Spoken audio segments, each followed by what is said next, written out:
Harvest Festival.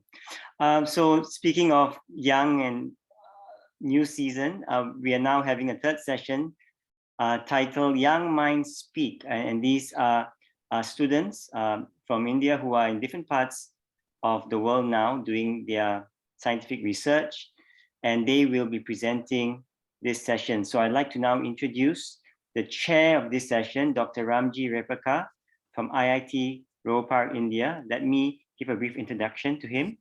Dr. Ramjee Repaka is an associate professor in the Department of Mechanical Engineering and Center for Biomedical Engineering at IIT Ropar.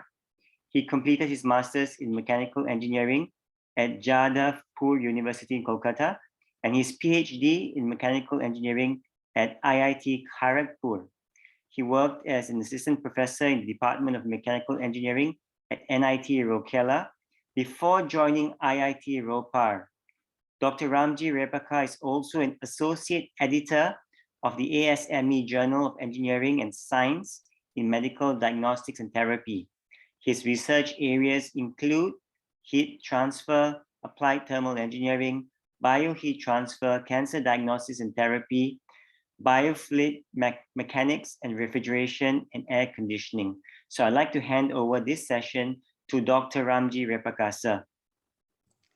Yeah, thank you, Mr. Nandi, for this introduction. And then I feel privileged even to be part of this conference. And also I feel privileged to welcome you all for this last but not the least interesting session, as we all, as well as to welcome and introduce the speakers now. I'm going to do that. So in this session, there will be a total of 6 presentations, which will be, going to be very captivating. The way the speakers are going to present their views on different aspects, and you yourself will witness those. And the first one will be by Dr. Saif Anikumar, who is a postdoctoral fellow with Northwestern University, USA. And the second one is by Dr. Ashutosh Mohanty, so who is a postdoctoral fellow at IISc Bangalore, India. And the third one is by Mr. Ruthvik Galam. So he is final year, 4th year B.Tech civil engineering from IIT Bhubaneswar. And next, the second part of the session will be presented by 3 speakers. One is Mr. Deepankar Sharma, who is a Ph.D. student at the University of Basel, Switzerland. And next, followed by Mr. Roshan Tiwari, so who is a Ph.D. student at IISc Kolkata, and Mr. Saif Anikumar, who is a 4th year B.Tech student from Computer Science Engineering Department at IIT Bhubaneswar. So we are going to have a fascinating presentations by all the speakers. So please be ready to witness these things. And the first talk is by Dr. Saif Anikumar. So he is going to present. First of all, I would like to say that before proceeding further, that each speaker is going to be speaking for 12 minutes. Well, and after that, there will be question and answer session after 3 subsequent talks. So speaker 1, speaker 2, speaker 3. So after these presentations by these 3 speakers are over, so there will be joint question and answer session for all these 3 speakers, followed by another spell of 3 more speaker presentations, and then another set of question and answer session, right? So yeah, please try to stick to the time so that we can complete this session in time, so that participants can be eager to attend the other talks as well. So Dr. Saif Anikumar is currently working as a postdoctoral research fellow at McCormick School of Engineering, Northwestern University. He pursued his PhD in chemical engineering from IIT Kharagpur. He has research experience in the computational design of metal oxide-based materials for heterogeneous catalysis, high-performance battery applications, and drug delivery applications, with emphasis on the surface chemistry of different surface exposed facets and site-specific activity. His research interest is also in the field of computational modeling of biomolecular systems. So with this, I request Dr. Saif Anikumar to commence his talk without any further delay. Thank you very much. Yeah. Yes. Thank you, Professor Ramjee Repaka, for the nice introduction and for the slides showing up the background of my research. And can you see my screen? Yeah, very much, very much. Yes. Okay. Perfect. So, okay. Good evening, everyone. Today, I'll be presenting a recent research article which was published in Science on the prebiotic chemistry. The title of this article is Synthetic Connectivity, Emergence, and Self-Regeneration in the Network of Prebiotic Chemistry. And these are the authors of this article. Okay, let's begin with the primordial theory, like primordial earth and the molecules which existed during the primordial earth are the basic elements, basic compounds like hydrogen, oxygen, nitrogen, and H2O, CO2, and NH3. And this is the bottom-up approach of the materialistic life of theory, from which from the simple molecules, the biomonomers forms by different reactions. And from the biomonomers, like amino acids, nucleotides, carbohydrates, and biopolymers would form, which are proteins, oligonucleotides, and polysaccharides, from which the protocells form. So moving further, let's see the objectives of this study. The first objective of this study is to generate the network of molecules that are synthesizable from primordial substrate. That means from the primordial, these are the 6 primordial substrates from which the authors had generated thousands of molecules that are relevant to the prebiotic reactions. And quantification of those structural features, and what are all the structures, what are all the compounds which formed during the network generation, and the abundance of those molecules, how often they form, and also how through which reaction route they would form. So these are all the things which studied in this article. And finally, the evaluation of thermodynamic properties of the resulting chemical species, because the reactions which led to different prebiotic molecules, whether these molecules are really thermodynamically feasible or not. So that they have checked in this article. The 3 forms of non-trivial chemical emergence were from the 6 primordial species are the molecules generated within the network can themselves enable novel prebiotic reactions involving like the molecular transformations that lead to complex and useful scaffolds. And also, like they studied up to 7 generations, like the networks has been generated till the 7th generation, from starting from the small molecules. So within few generations, simple chemical systems such as self-generating cycles start to emerge. And also they could able to produce surfactants like both peptide-based and long-chain carboxylic acids that are relevant to the primitive forms of biological compartmentalization. So, and coming to the computational methodology, the authors used alchemy software, which has a life module which uses 614 reaction rules. There are several reaction rules which can be applied to these 6 compounds of the primordial, the primitive earth, and which are grouped within 72 reaction classes. And the prebiotic conditions should be chosen as the type of reaction, and the temperature and pressure, and the type of solvents which are involved during these reactions. And the iterative process has been followed for the transforms, and the products of each step reacts with the newly formed products and continues until the user specified limit of the synthetic generations reached. I'll show you this. Yeah, the mechanism. This is the synthetic algorithm for the generation of the network molecules, as you can see here. So G1 is the substrates, like the reactants for the generation 1, from which the network of molecules generated from the G1 calculations, the products from the generation 1 would become, you can see here, would become the reactants for the generation 2. And then from the generation 2, it goes through the certain calculations, and then it forms the products from the generation 2. And the products from the generation 2 would be reactants for generation 3, and within these generations, then the reactions, the prebiotic reactions would keep on evolving, and the products has been kept on evolving, and the quantification of these products would lead to some useful compounds which are biotic as well as abiotic species. So yeah, yes, as I said, so they have quantified 82 biotic molecules. Those are amino acids, peptides, nucleobases, and nucleosides, carbohydrates, and metabolites which can be found in the living organisms. And also they found 36,603 abiotic molecules during these networks till the 7th generation.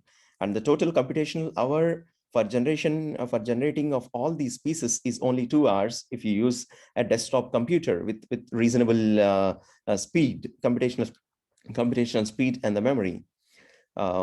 As you can see here, this from the right-hand side figure. So these are the six generations of the reaction network originated from 6 primordial species, starting from N2CH4, NH3, H2O, H2S, and HCN. So this is the first generation, whereas this is the second, this is the third, this is the third, fourth, fifth, and sixth generation. As you can see, that the molecules are kept on evolving, and 7th layer has not been shown here in this.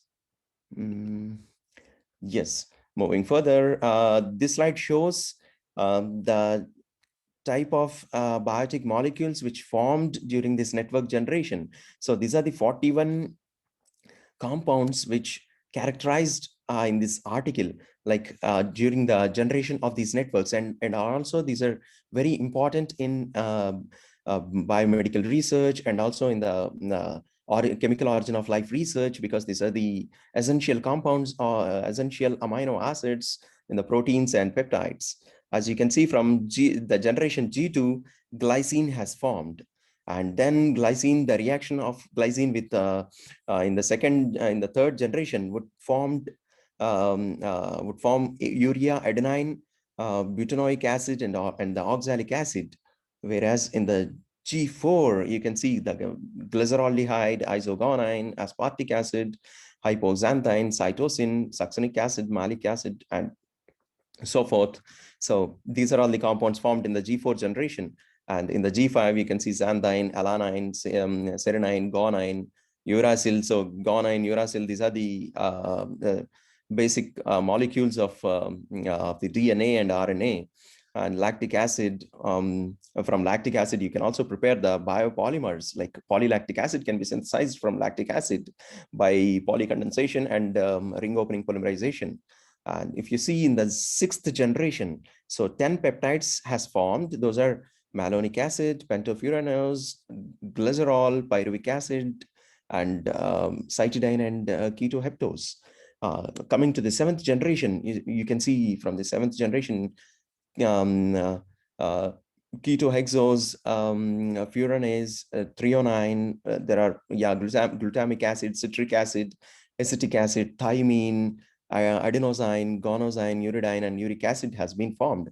So total, if you add these compounds, 27 peptides, 10 peptides, and 3 peptides, and 1 dipeptide. So there are total 41 peptides has been characterized during these reaction networks, and the color coding has been given here.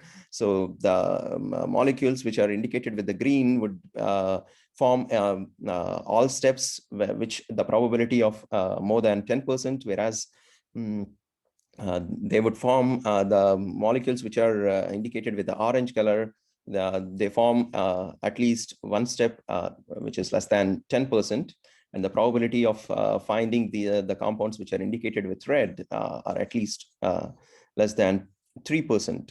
So that means this reaction network, the synthetic reaction network, we can characterize many molecules. But if you do the experiments, it's very difficult to characterize all these molecules from the experiments. That is the advantage of the computations, like I would like to thank the computational accuracy and the computational methods for the past several years. Like they have evolved a lot, and also they are going to evolve in the future as well. when it comes to the thermodynamic analysis, you can see this the plot indicates the heat of formation data with the molecular mass of the compounds. You can see here the species, the compounds has been designated with the two colors. One is the blue stars and the other one is gray molecules. As you can see, the blue stars are the biotic species, whereas the gray spheres are abiotic species. The blue stars, you can see here, most of the biotic species are exergonic in nature.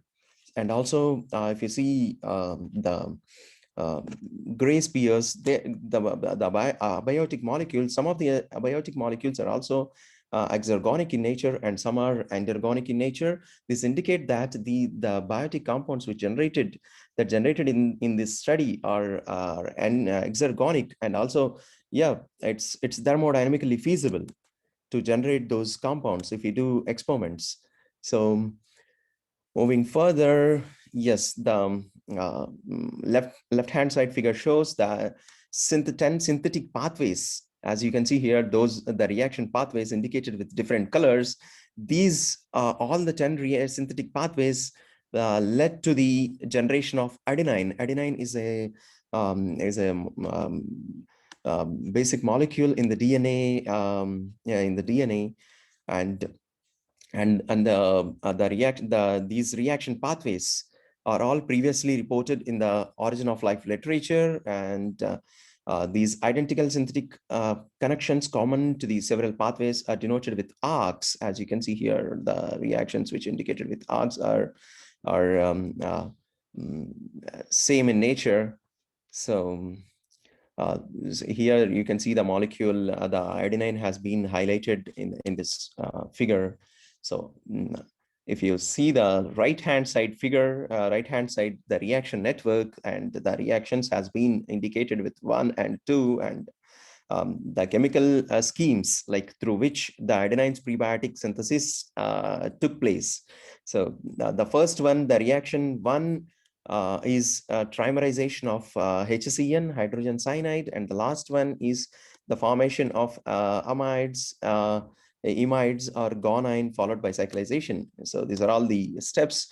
Like this reaction can be followed in different steps, as you can see here, like through 1 or 2. So these are indicated with the yeah, Dr. Saif Ani, just to remind you that just 2 minutes are left. Okay. Yeah. Thank you so much. So I'll be winding up. So yes, this slide shows the network of molecules, the molecules which are identified in this study, as you can, from different reactions. As you can see here, like I would like to highlight only 2 things from this slide. The NOL, oh, I'm sorry. So NOL is nothing but the molecules indicates reactions reported outside of the chemical origin of life research, whereas the molecules which are indicated with the OL are the molecules which have been previously reported in the chemical origin of life research. And these are the subnetwork of molecules of reactions which led to the succinic acid and involve synthesis of lactic, pyruvic, malic, fumaric, and glyoxylic acids. So yeah, like yes, moving further, let me conclude my presentation with a quick summary from this work. The challenge in this work is to trace the synthesis of origin of life key building blocks from the 6 primordial species that I already discussed, like the N2, H2, CO2, and H3, and others. And they followed the forward synthesis algorithm that generated a network of prebiotic chemical reactions from the 6 primordial species. And the prebiotic reactions like which generated the reaction networks, and up to the G7 7th generation, the molecules has been scrutinized as prebiotic and biotic and the abiotic molecules. And this computational study is very important for the experimentalists, and also suggest trying these reactions for the experiments to get the target molecules. And these molecules are of chemical and the pharmaceutical importance. And they also identified the previously reported and the non-reported reactions and the molecules. And finally, they studied the mechanistic and thermodynamic studies to better understand the mechanism and the feasibility of these reactions via quantum chemical calculations. That means we can also perform density functional theory calculations for some of these reactions, because it's very difficult to do the quantum chemical calculations for all these reactions, because they are very complex in nature.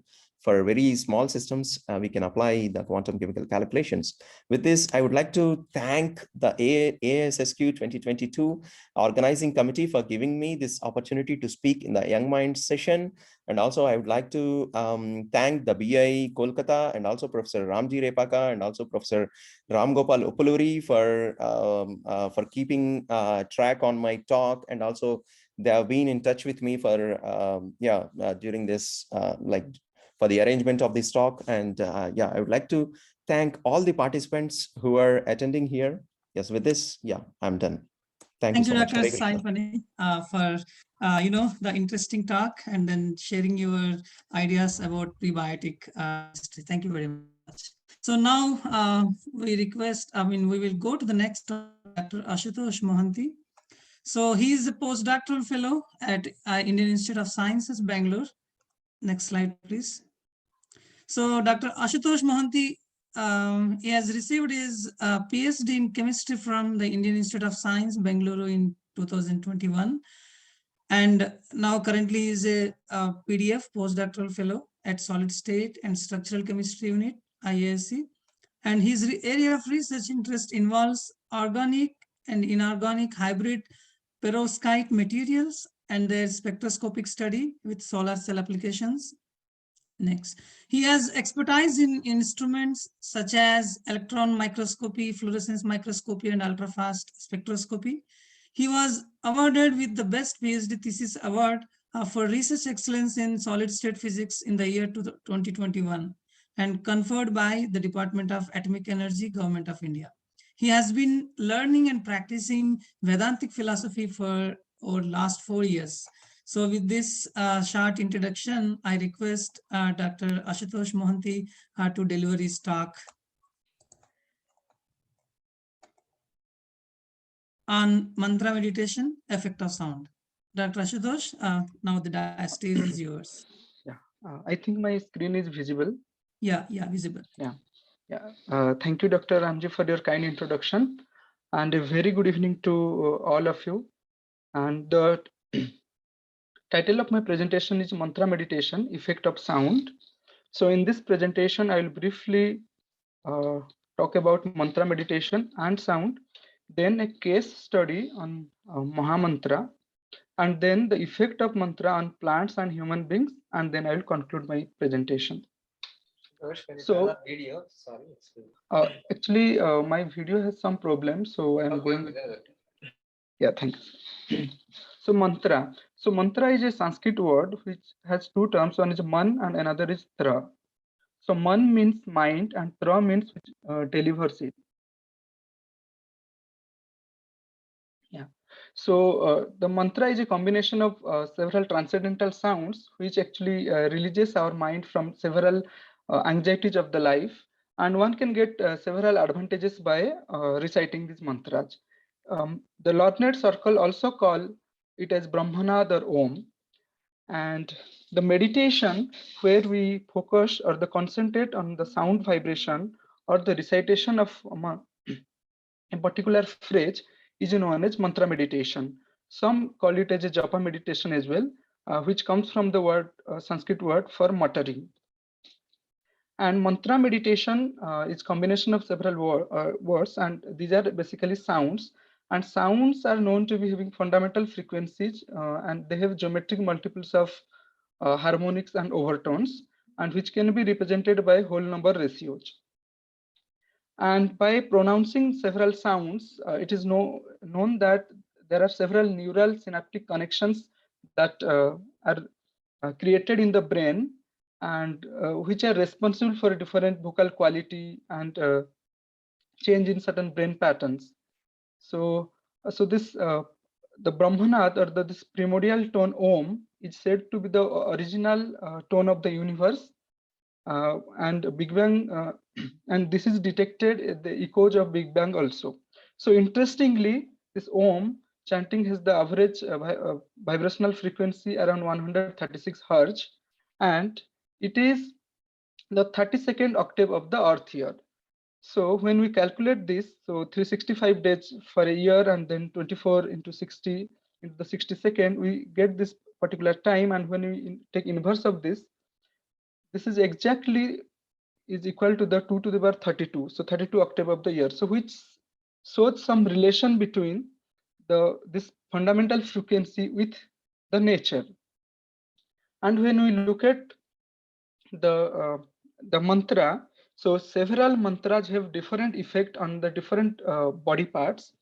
And in our body, we know that there are several chakras, so which are responsible for several qualities of a human being.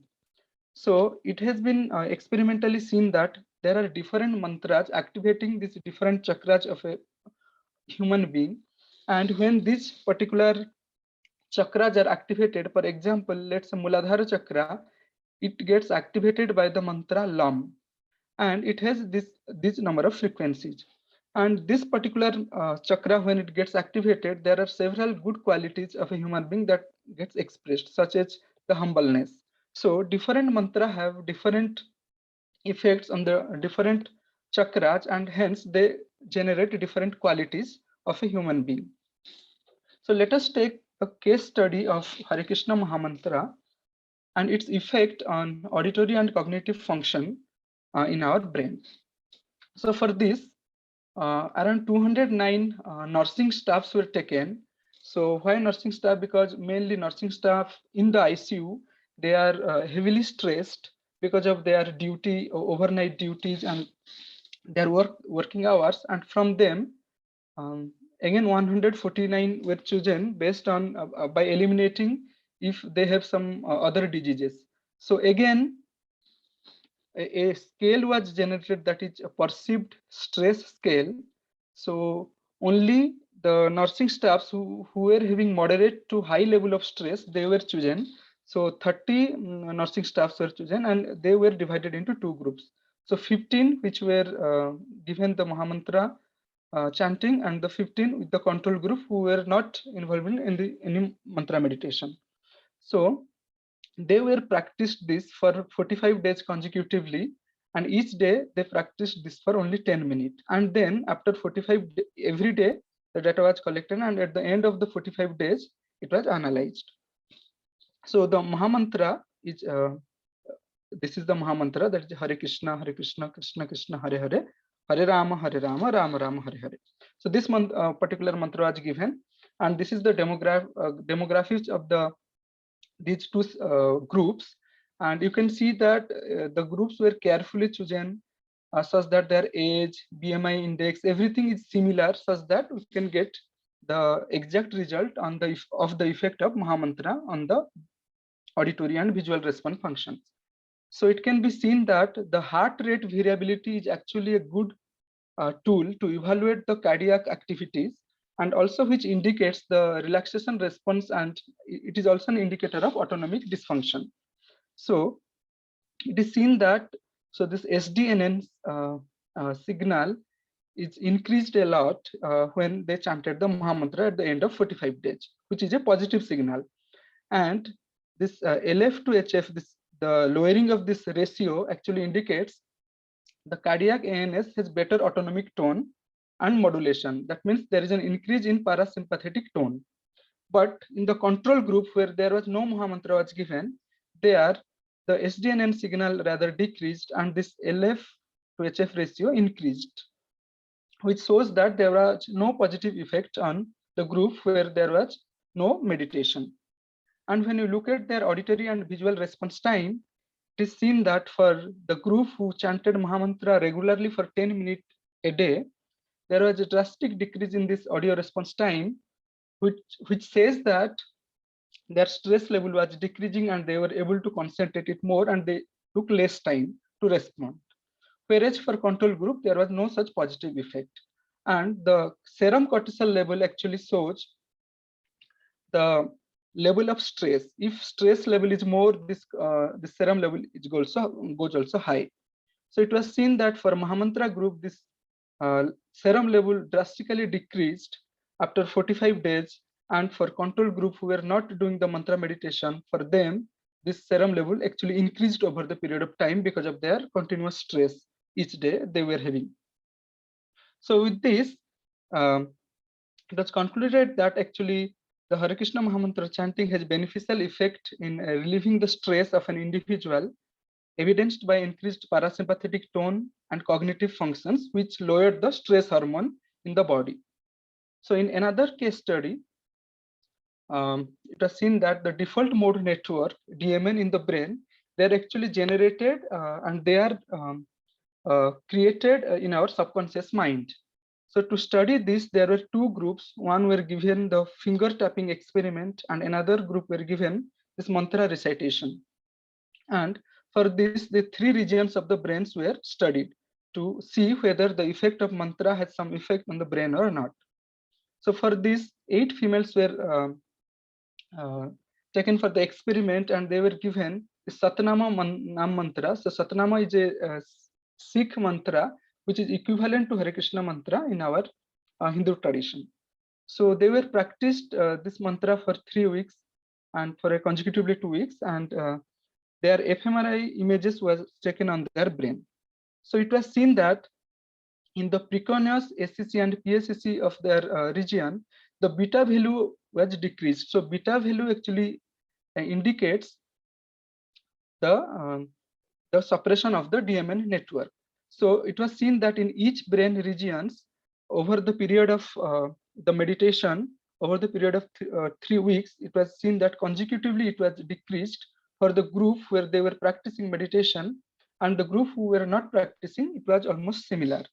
So which concluded that actually mantra meditation suppresses DMN more effectively than the finger tapping experiment. So it was also, there were some experiments also carried out on plants. So for this, the experiment was chosen in such a way that the medicinal plants were grown and the mantra was played in a tape every day morning for different times depending on which plant it was grown, and later their germination, their growth rate, everything was monitored, and also in the end the extract of these plants were given to certain patients whether it is curing their diseases or not, to check it. So Gayatri mantra was given. It was played for 10 minutes every day consecutively for 75 days in front of the Tulasi plant, and it was seen that the plants which were given the mantra, their growth of stem and root were actually better than the trees where the mantra was not played. And when the extract of this plant was collected and given to different patients having acidity like stomach ache and fevers, it was seen that the plant extract extracted from the plant where mantra was played, they actually cured most of the patients. So which shows that the mantra has not only effect on the plants but also on the human beings.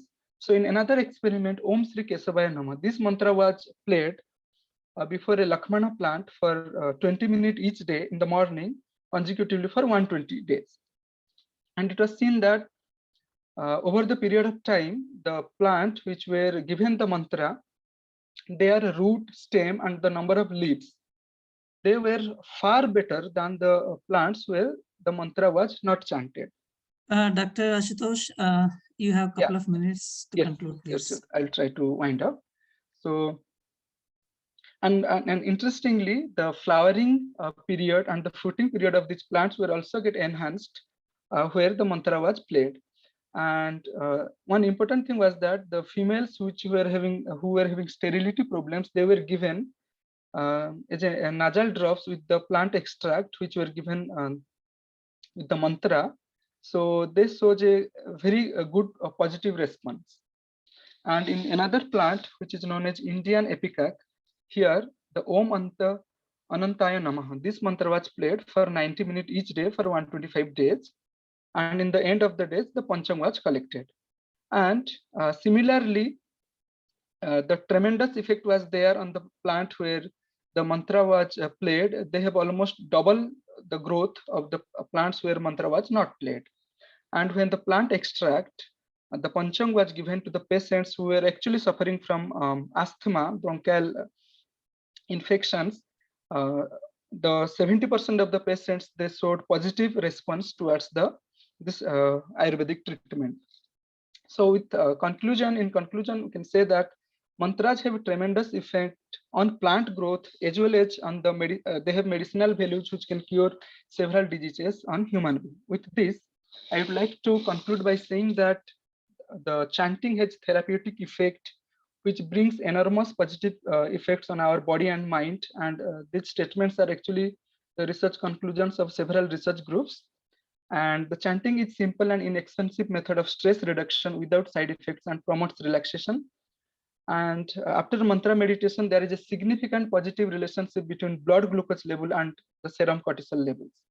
And we can also see that in Bhagavad Gita, Lord Krishna says in 10.25 sloka that Yajnanam Yapayogyasmi. So he specifies by saying this that among all the sacrifices, he is the chanting of the holy names of the Lord, which signifies the importance of mantra meditation or the chanting of the holy names of the Lord.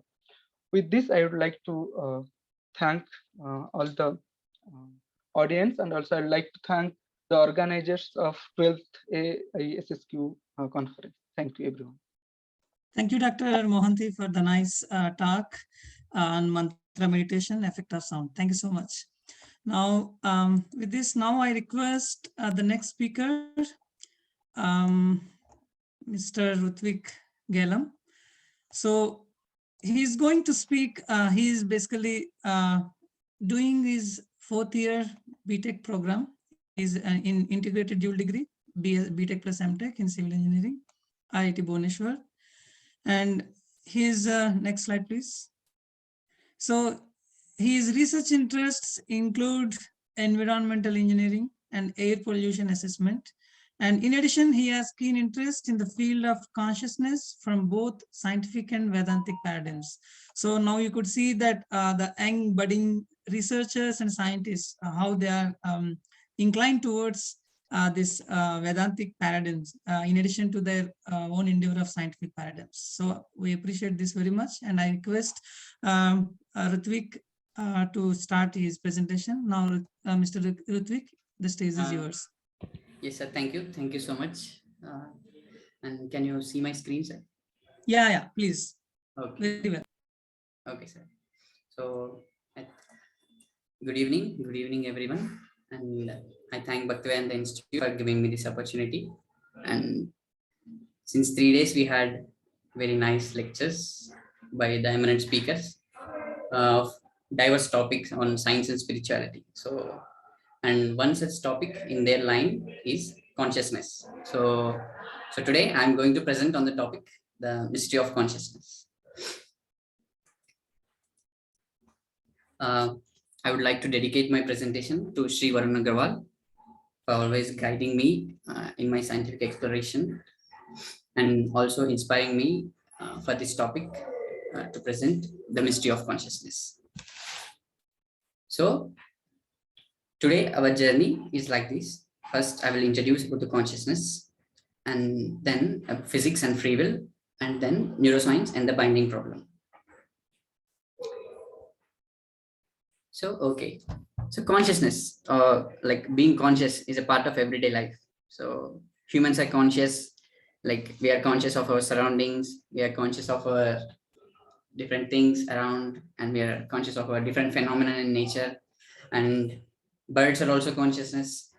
They also have conscious. Even the fish, animals, many different kinds of animals also are conscious. And even the bacteria, which don't have any brain, but still it is conscious. And it can also react according to its environment. But when we look into the mirror and we see ourselves, the real question comes like, who is watching at whom? Who is looking at whom? So it's quite complicated to understand who is that. So to explain, there is no general definition for consciousness actually. But still, there are many school of thoughts who try to explain. And there are many people who also try to define the consciousness. Like some define consciousness as awareness, like I am aware of my objects around myself and I know this and that thing. And some people define that consciousness as wakefulness. I mean, like when I am awake, so I am conscious. And some school of thoughts say that it is a subjective experience, like different people have a different kinds of experiences. So it's a different conscious. And some people say it is a feeling, and some people say it is a mind control, some people say it's the self. And there are many different fields of science and philosophy try to understand and explain the consciousness. So neuroscience tries to explain through the neuronal activity in the brain, and quantum mechanics tries to explain through the collapse of the wave function, and artificial intelligence, cognitive science, psychology, and philosophy tries to explain the consciousness. So consciousness became a multidisciplinary subject. So it is a very good area for research. So, and there are many scientists who are working on consciousness. Like we have René Descartes, Schrödinger, Helmholtz, Lindbergh. So there are many different kinds of scientists working on this field, and they are trying to do. But still, the science could not able to explain the consciousness. So let us see with few examples how science could not able to completely define the consciousness. So let's go to this example. So initially, when you take a spherical object and put it in a stable water body at time equal to t seconds, it has three forces on it.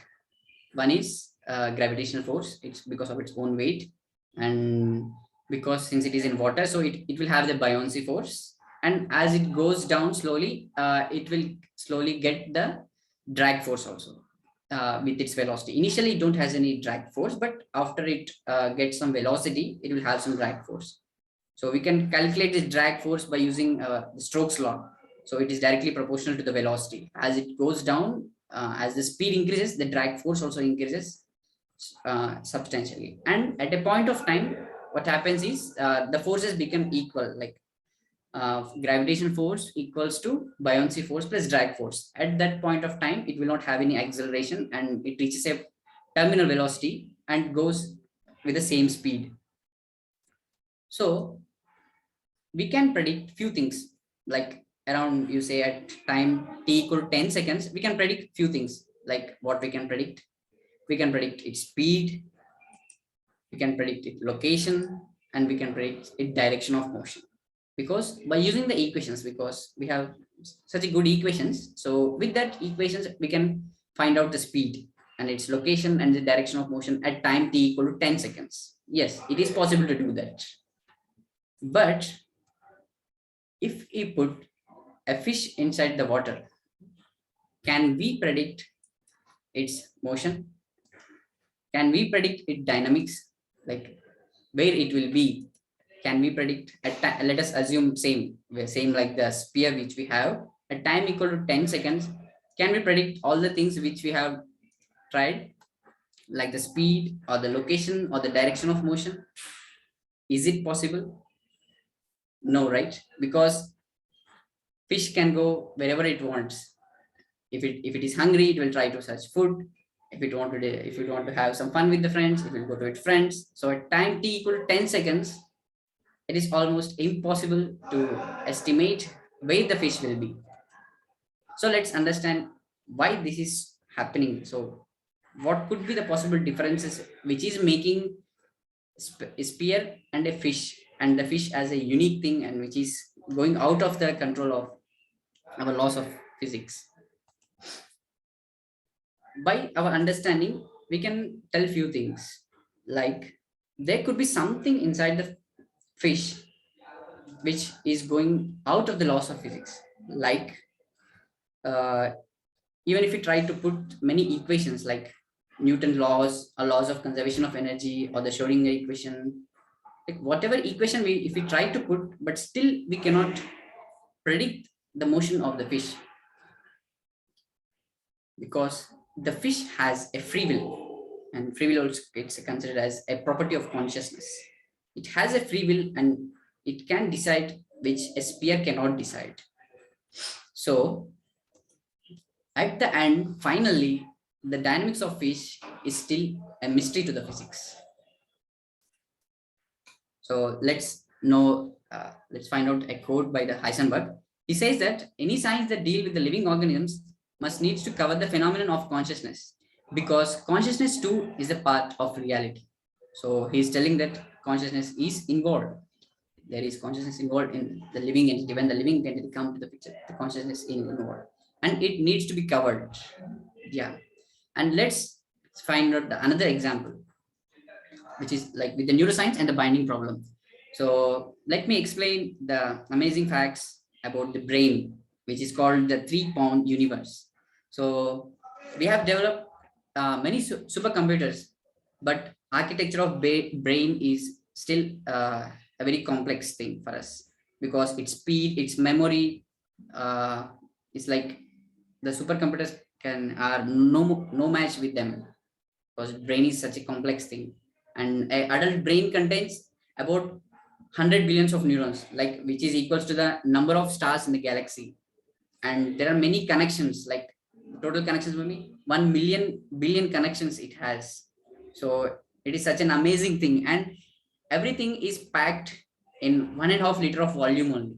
So it's really amazing. And advancement in science made us to understand few different phenomena, different kinds of activities which is happening inside the brain. Like we have advanced scanning techniques like EEG and fMRI. Like EEG will make us explain that variation in brain states, like are we sleeping, are we wakeful, or relaxed, are we doing exercise, so it will able to predict. And in fRMI we could able to observe that like to observe the multiple active sections of the brain, like which part of the brain is responsible for the which kind of activity. So here in the right side you can see this picture, right? So here different portions of the brain are responsible for the different kinds of activities. Like frontal lobe is responsible for thinking, speaking, and memory, and parietal lobe for language, occipital lobe for vision. So various portions are responsible for the various functionalities. Sorry for the interruption, Mr. Ruthvik. You Yes. have a couple of minutes to wind up, please. Okay, sir. Yeah. So, and the another thing is the binding problem. The issue comes here with the binding problem. So let us example with this. Let us take an example. If you look at a rose, and we are looking at it, and we are smelling it, and we are touching it. These three things are happening at a time, but we had just before we have seen that different parts of the brain are responsible for the different functionalities. So where this binding is happening, and which we are feeling like it is a single object, we don't feel like this, right? For smell we have one rose, for looking we have one rose, and for touch we have one rose. We don't feel like that. We feel it is a rose. We have a combined experience. So but how this combined experience is coming, and what could be the possible place for binding? So because it is binding and we feel it as a one rose, and along with that we feel the beauty also. Like we tell that yes, it is beautiful, yes, this rose is beautiful. So where this is happening, so who is actually deciding it? So, and how could this mass of neurons feel like that? Because a few part of the neurons, is it possible, like could they feel like that? And this conscious experience which we have is still a mystery in the neuroscience, also which escapes from the observations. And next we have this thing to tell that like animals also have consciousness. Like there is a mirror test where animals could able to tell that yes, this is I am who is this in the mirror. So it is called a mirror self-recognition. So it could able to recognize itself. So that is the thing. So elephant could pass the mirror test, and even the dolphin also could able to pass the mirror test. So, and actually the mirror test implies the self-awareness. So it is aware of itself, it means. So it is passing the dolphins, and the elephants are passing this test. But the question comes, is the awareness the only function of consciousness? So are there some more laws to predict which we have consciousness? So what are it laws? Because we have consciousness, but what are it laws? And finally, to conclude, like with a quote, we can admittedly find nothing in physics or chemistry that has even a remote bearing on consciousness. Yet all of us know that there is such thing as consciousness, simply because we have it ourselves. Hence, consciousness must be part of nature, or more generally of reality, which means that quite apart from the laws of physics and chemistry as laid down in the quantum theory, we must also consider laws of quite a different nature. So he's telling that yes, we cannot avoid telling that we have consciousness. Yes, we have consciousness, but and physics and chemistry not able to understand it, not able to put it in that equations. And he's telling that the laws are quite different from the laws of physics and chemistry which we have. So this is to conclude. So thank you for giving me this opportunity. Thank you, Mr. Ruthvik, for the excellent presentation on consciousness. Yeah, thank you very much. Now we will take few questions from the audience. So already there are many questions to these three speakers. I request all the speakers to be present. And the first one is the first speaker, Dr. Saif Anikumar. This is Sri Sankalpa Mishra, is from MPC Autonomous College, Baripada, Odisha. So he is having one query. Just he wants to ask, what do the word prebiotic means in simple terms? Okay, so yeah, in simple terms, prebiotic means the during the existence, like before the formation of first biological molecule. So like if you have if you say suppose adenine or guanine or cysteine, whatever the compounds, what are the like composition of the DNA or RNA.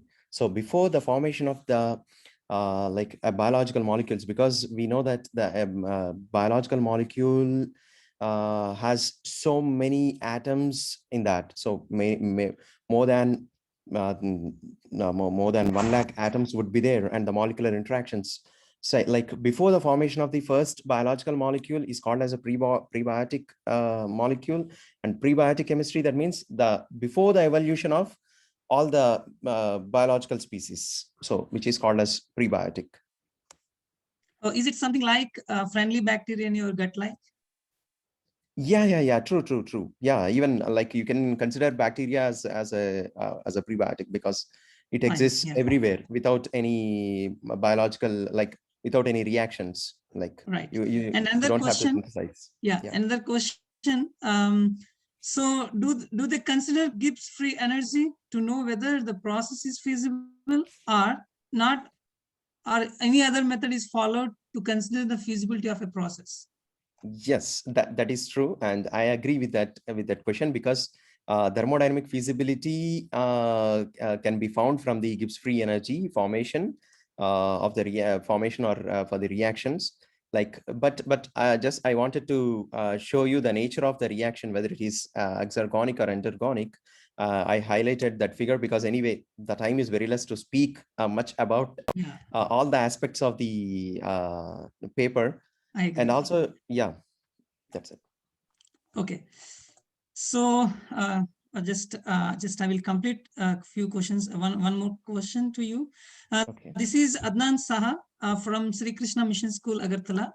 So his question is, how is computational chemistry beneficial for explaining a hypothetical prebiotic compound and predicting its thermodynamic stability along with quantum chemistry calculations?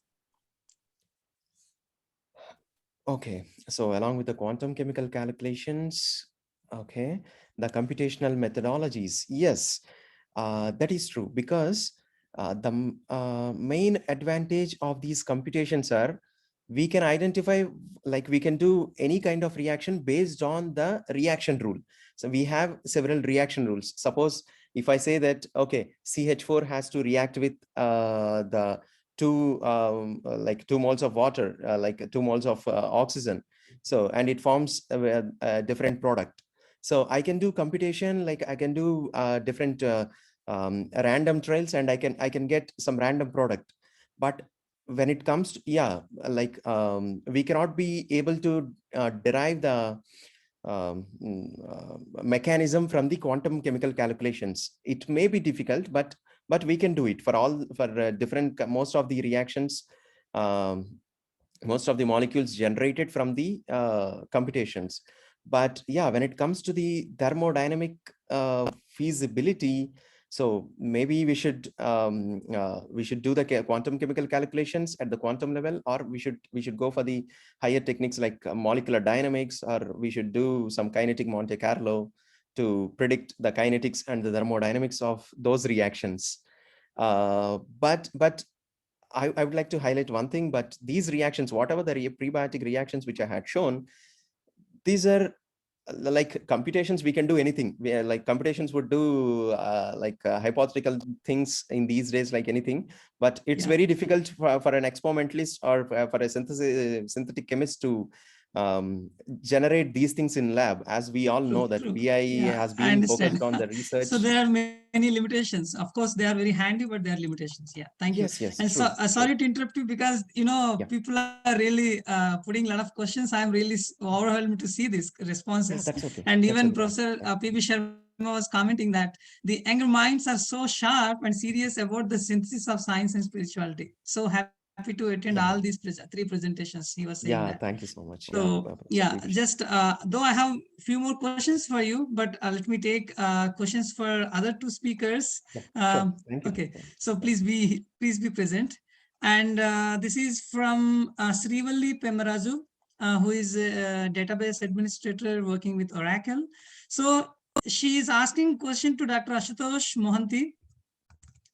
Yes. So the single mantra to energize all chakras is Maha Mantra, or any other single mantra is there? Dr. Ashutosh? Okay. Okay. So as you have seen in the slide that there are different sounds which have different effects on. Your voice is low. Yeah. Hello. Am I audible? Now it's Hello? better. Now it's better. Good. Yeah. So as I have shown in the slide that different sound vibrations have different effect on different chakras. So that is one experiment. But as Sir has pointed about the Maha Mantra, so of course it is a very special mantra than the other mantras, because it is stated in several places in our Vedas, Upanishads, and different scriptures like Kali Santarana Upanishad, and like Harer Nama Iva Kevalam. So it's like it is emphasizing that there is no other way, there is no other way than this method. So it triggers a thought in our mind that definitely this mantra is very special and very different than other. And as Lord Krishna has also said in Bhagavad Gita, so definitely Hare Krishna Maha Mantra is the best for removing our material anxieties. Yeah. Oh, thank you. So one more question I would take for you. This is from Mr. From BI. So he's asking, chanting mantra seems to be having an effect on mind, which entails into the body upliftment. Or in case the chanting directly affect the body cells? Please clarify. Okay. Is it a grass level, or it is like a cellular level? Like, so that was the question. Okay. Yeah. So definitely, reciting and chanting mantras have effect on mind and body, and which can be decoupled as well. Like when we chant Om, we vibrate like that. We know that it also reduces several it helps our heart. It has been proven also that it reduces several stress level or something in our body. So it is not only mind, it can also directly affect body. So No, when does it affect the cells also? That was the question. I think so, the mantra vibration will definitely affect to the cell level, definitely. Okay. And Professor P.V. Sharma was making another valid comment, says that mantras are a valid means to create a heartline activity between man and divinity. They create the rhythms and vibrations of divinity and create perfect synthesis and symphony between man and divinity. Professor P.V. Sharma. Thank you, sir. Thank you so much for your, Thank you, Professor. knowledge sharing and then, your wisdom. And just let me take couple of questions for Mr. Ruthvik also. Though there are many other questions to Dr. Ashutosh and Dr. Saif Anikumar, Yeah. but because of paucity of time, just I'm proceeding to other questions. So this is Manjula from Bangalore. This is the question to Mr. Ruthvik. She was saying that the session was so eye-opener. Okay, so where is our consciousness when we are not awake? Mr. Ruthvik. Okay, when we are not awake. Yes. Okay.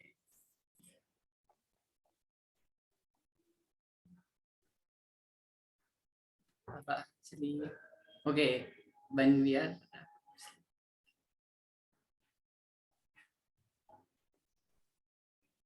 But still, when we are awake, yes, still we are. When we are not awake. Okay, When we are not awake. Yeah, okay. When we are not awake, we are not aware of ourselves, but we are conscious. That is for sure. But exactly, I cannot say where it will be meant. Okay. So Professor P.V. Sharma would, sir, just give me 1 minute, sir. One more question. So this is another question to Mr. Ruthvik from Dr. Saif Anikumar. So can these scanning techniques such as MRI and EEG, etc., are these useful in finding the molecular interactions in the brain?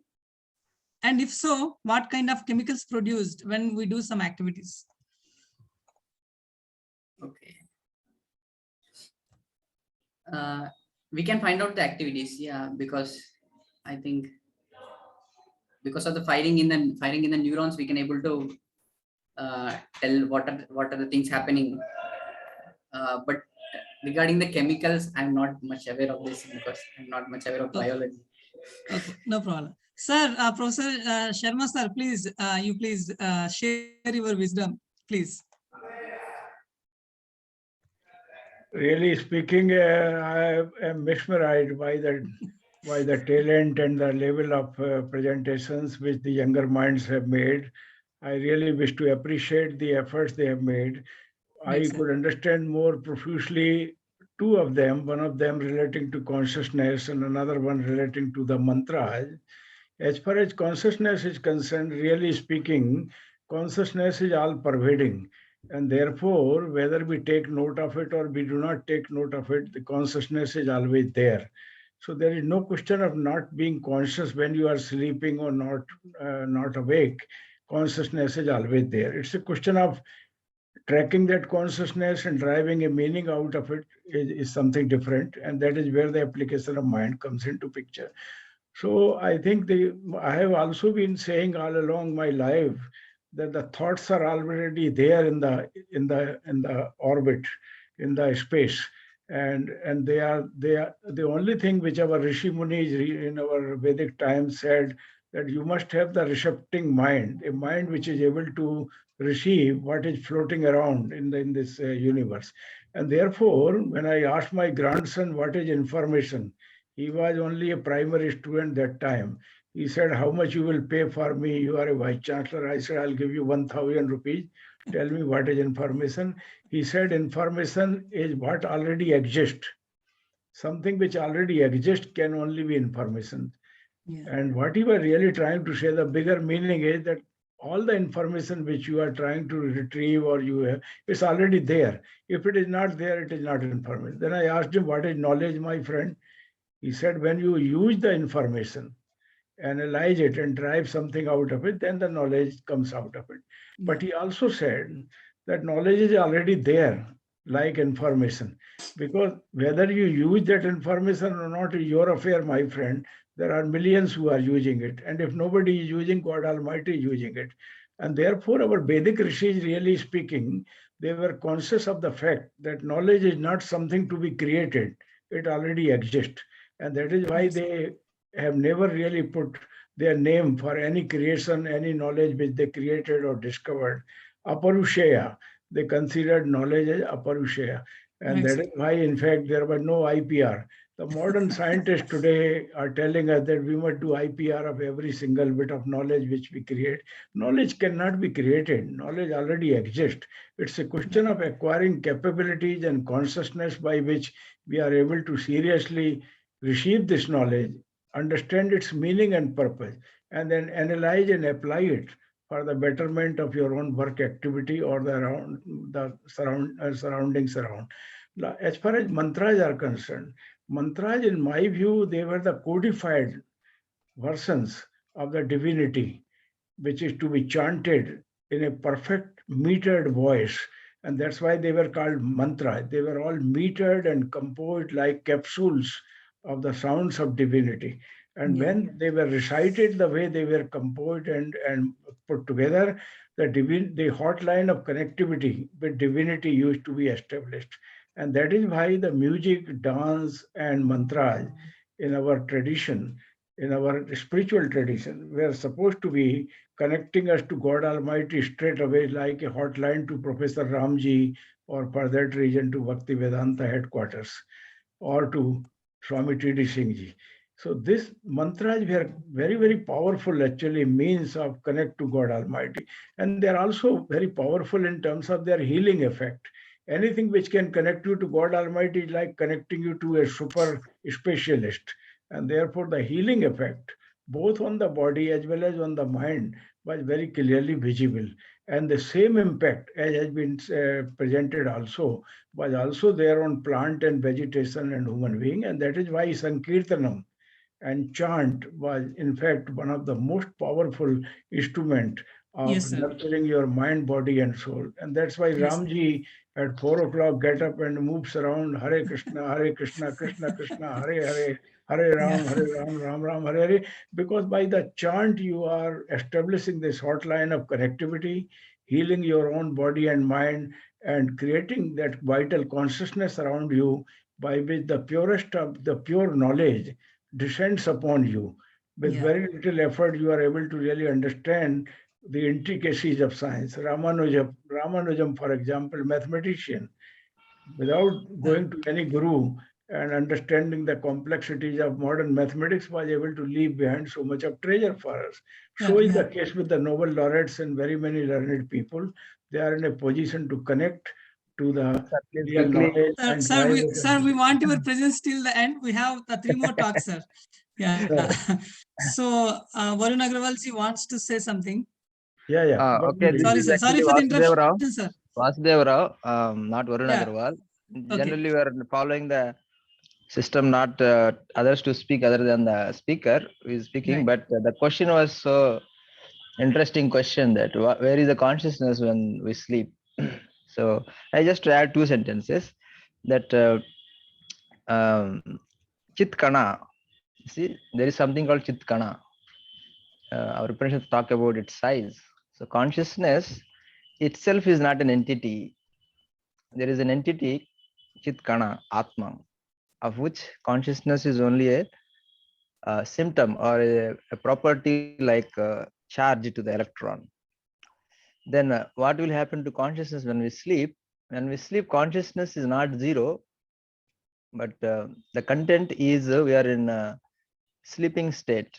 It is like if you take an electromagnetic field, at some place in the field, the value of electromagnetic field is 0. It doesn't mean that the electromagnetic field doesn't exist or within the gravity. But in relation to consciousness, we are thinking it is 0. We are taking it as we are naming it as 0, but actually it is not 0. That's how we actually experience dreams also when we sleep. So sleeping is exactly not zero consciousness. Consciousness is still there, like a wave which has zero, high, low. Like similarly, consciousness can vary, but it is not zero. Sorry for, thank you. No, thank you very much, Swamiji. And Varun Yeah. Agrawalji also would like to add a couple of points, please. No, we are both joining from Varun's Okay, both together. profile, that's Fine, why because I could see name that has come like his that. name is Sorry for the appearing. confusion. No problem, no problem. And if, yeah, just I would like to say that Dr. Professor Ram Gopal Uppaluri would like to add a couple of points on the same consciousness. So, Professor Uppaluri, would you like to?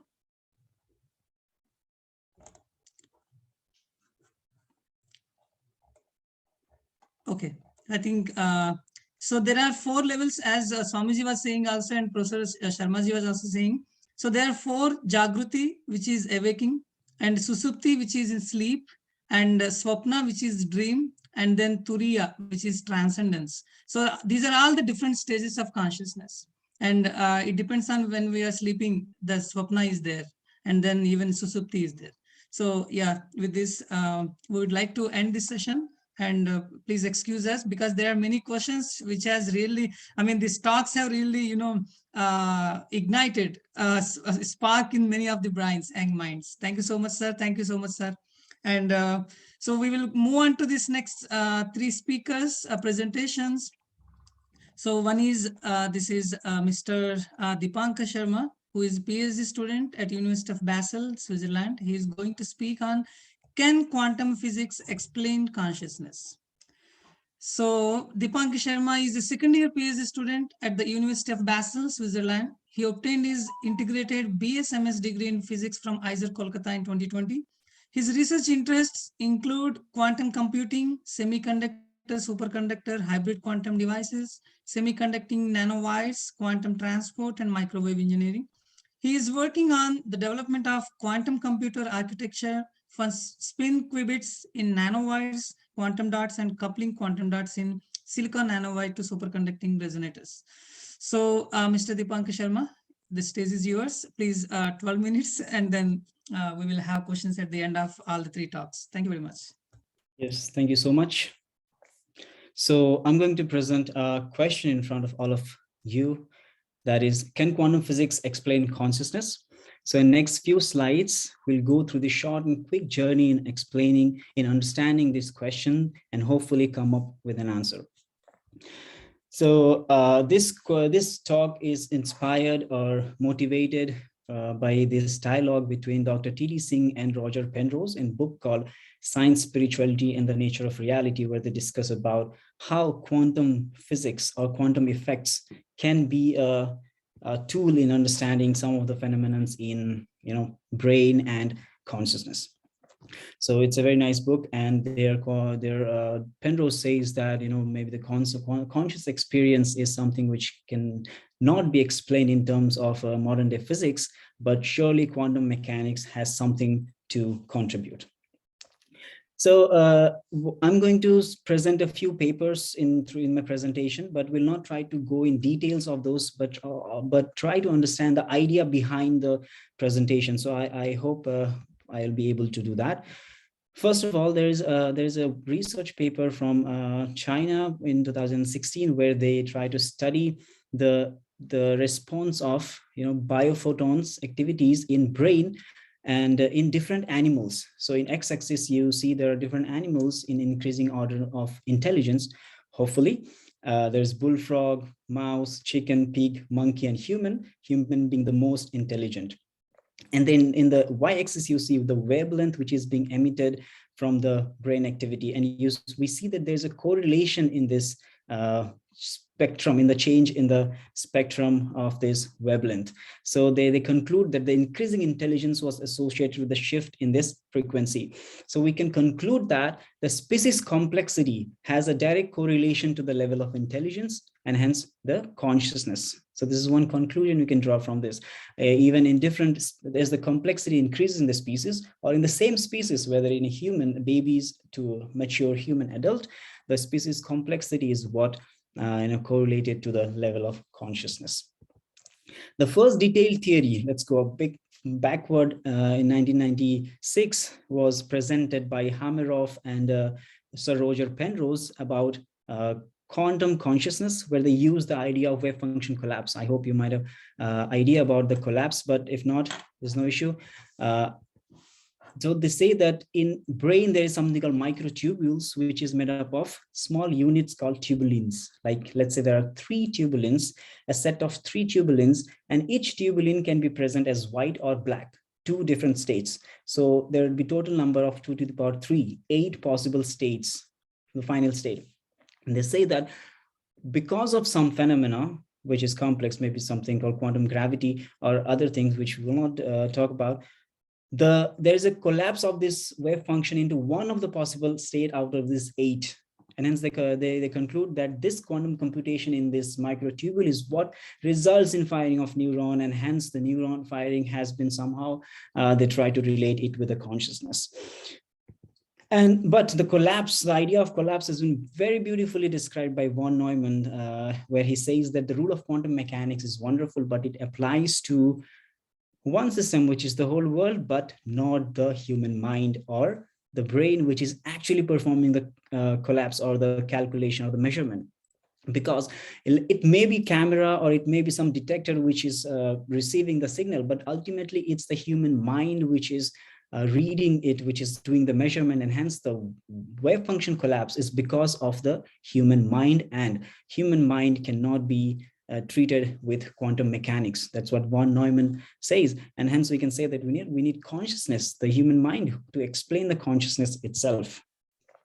There's a great deal of research going in quantum biology where they try to explain how the neuron, the nerve, there's a firing of neurons between 2 nerve cells, there's the electrochemical potential difference which leads to the firing of neuron. So it comes under quantum mechanics, quantum effects. So there's a great deal of research going on in that area too. But we know that quantum systems are very fragile because they need a very specially protected system. Otherwise, there is something called decoherence, which means the system loses all the information if there is any perturbation from the system. So there are many criticisms which the quantum theory faces because of the decoherence thing, because there is subject, object, and environment, and there's a constant interaction between all 3 of these: subject, object, and environment. For example, if we see the same firing of neuron, there are 10 to the power 6 sodium ions which are fired at once. It's a huge number, millions of ions. And they calculated quantitatively that if a neuron has an environment of ions, then we'll have the time where we can study the phenomena is about 10 to the minus 20, which is like very less. And in best case scenario, we have 10 to the power minus 13 seconds time to study it, which is like tens of picoseconds, and it's very short. And they conclude that due to decoherence, the firing of neurons or the brain activities is very difficult to explain in terms of quantum physics. Anesthesia research is one of the important study area which try to explain consciousness, because we had some interaction when person is sleeping, when someone is under anesthesia, in coma, what happens to the consciousness. So that's what they're trying to treat with anesthesia, and it also involves the passing of sodium ions. If it's blocked somehow, then there is no passing of sodium ions, and hence the person is under the anesthesia, and hence they say that we can say that the anesthesia research is a great deal of help when we try to study consciousness or coma or other things like that. You can also read about it further in these papers. But very important point which they miss is that the out-of-body experience. This is also a very scientific work.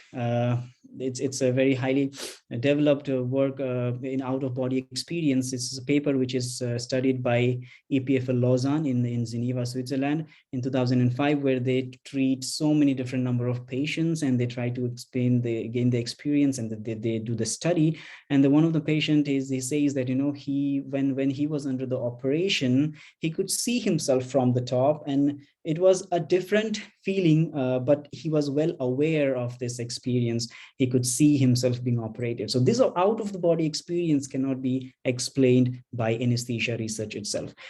We come to a beautiful idea by Bohr, which you have heard a few presentations before. He says that we can admittedly find nothing in physics or chemistry that has even a remote bearing on consciousness. Yet all of us know that there is such a thing called consciousness. How? Because we simply have it by ourselves. Here, consciousness hence must be a part of nature, or more generally of reality, which means that quite apart from laws of physics and chemistry, we must also consider laws of quite a different nature. He is asking that we should consider laws of a different nature than the quantum laws in chemistry and physics. Further, Max Planck adds, he says that in fact that there is a point, one single point in immeasurable expanse of mind and matter where science and therefore every causal method of research is inapplicable. Not only in practical grounds, but also on logical grounds, which means that, okay, there is something which is not applicable in experiments because of some limitation, but maybe we can do it theoretically or mathematically. But he says no, also on logical grounds this will be inapplicable. And he says that is the point of our individual awareness, which is the consciousness. So with these presenting these ideas from these few papers, quantum biology, anesthesia research, and the quantum consciousness wave function collapse, I would like to conclude it in what I could understand from this. Although quantum physics, as we saw, that it could explain a few aspects of the things which are related to consciousness, like how wave function, how this firing of neurons, or how this information is translated, how this electropotential chemical difference leads to the passing of signal. But we need consciousness itself to explain quantum mechanics. It's actually the other way around, as mentioned by von Neumann. He says that it's actually the human mind who is measuring. Hence, we need consciousness to explain quantum mechanics. And as suggested, as demanded by Bohr, he says that we need some new science, some laws which are different in nature to explain this consciousness. And this law should include the idea of consciousness itself as a fundamental reality. So I hope I was able to convey my idea. We can ignore the jargons, because that's not what I was trying to present today in this 10 minutes. With this, I conclude my talk, and thank you all for your attention. Thank you. And yeah, thank you, Mr. Oh, please. I'd also like to thank Professor Ram Gopalupaluri and Ramjee Repaka for their valuable feedback, which helped me to shape this presentation this way. Thank you so much. Thank you, Mr. Deepankar, for timely presentation. Thank you so much. And we will go to the next speaker without wasting time. So I invite Mr. Roshan Tiwari, who is a PhD student at IISc, Kolkata. So can we go to the slide, please? Hello. Yeah, wait. Okay. So Roshan Tiwari is a research scholar in the Department of Physical Sciences at the Indian Institute of Science, Education and Research, Kolkata. He completed his BSc in physics from Banaras Hindu University, Varanasi in 2014, and is currently pursuing his integrated PhD at IISc, Kolkata. His research interests include spectroscopy, bio-inspired waveguides, microscopy, sensing, optical trapping, and statistical analysis. He is also interested in the connections of unexplored aspects of reality with age-old wisdom. Yeah. So with this, I request Mr. Roshan Tiwari to start his presentation. That Mr. Roshan, his stage is yours. Hello. Yeah, please keep in this presentation mode. Yeah, visible. Yes.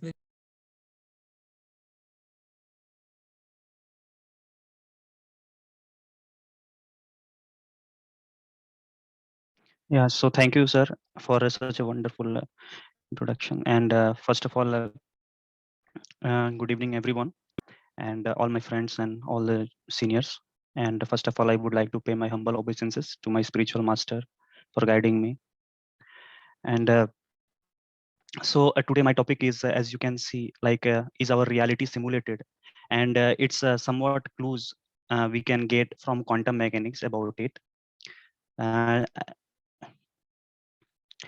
So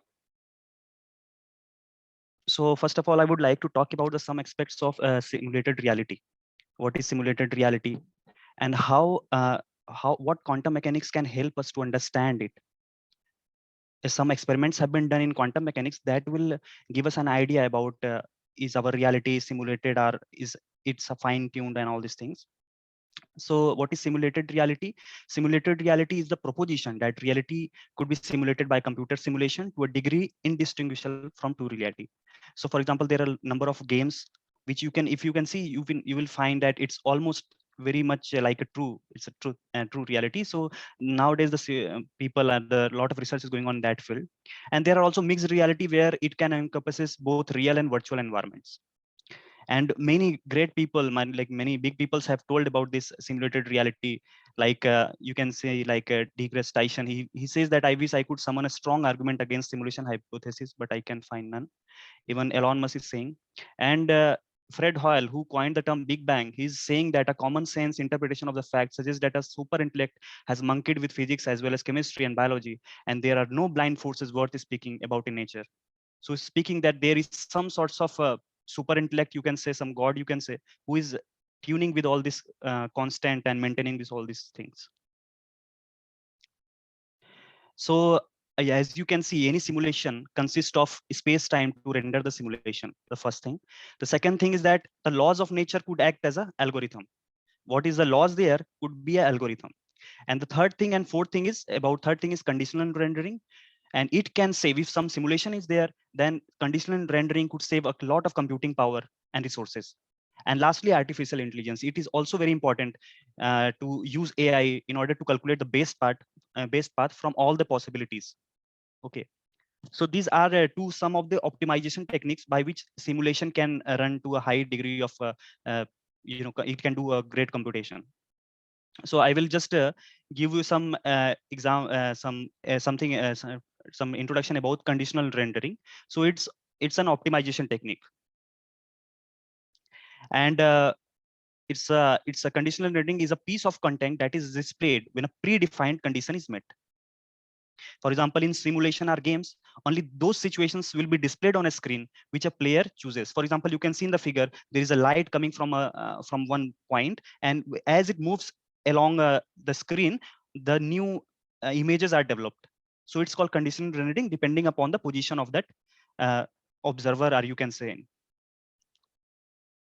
So everyone has played this game in his childhood. It's called Mario, and you can see from this figure there are the player is jumping here and there, and new situations, new images are coming as the observer moving forward.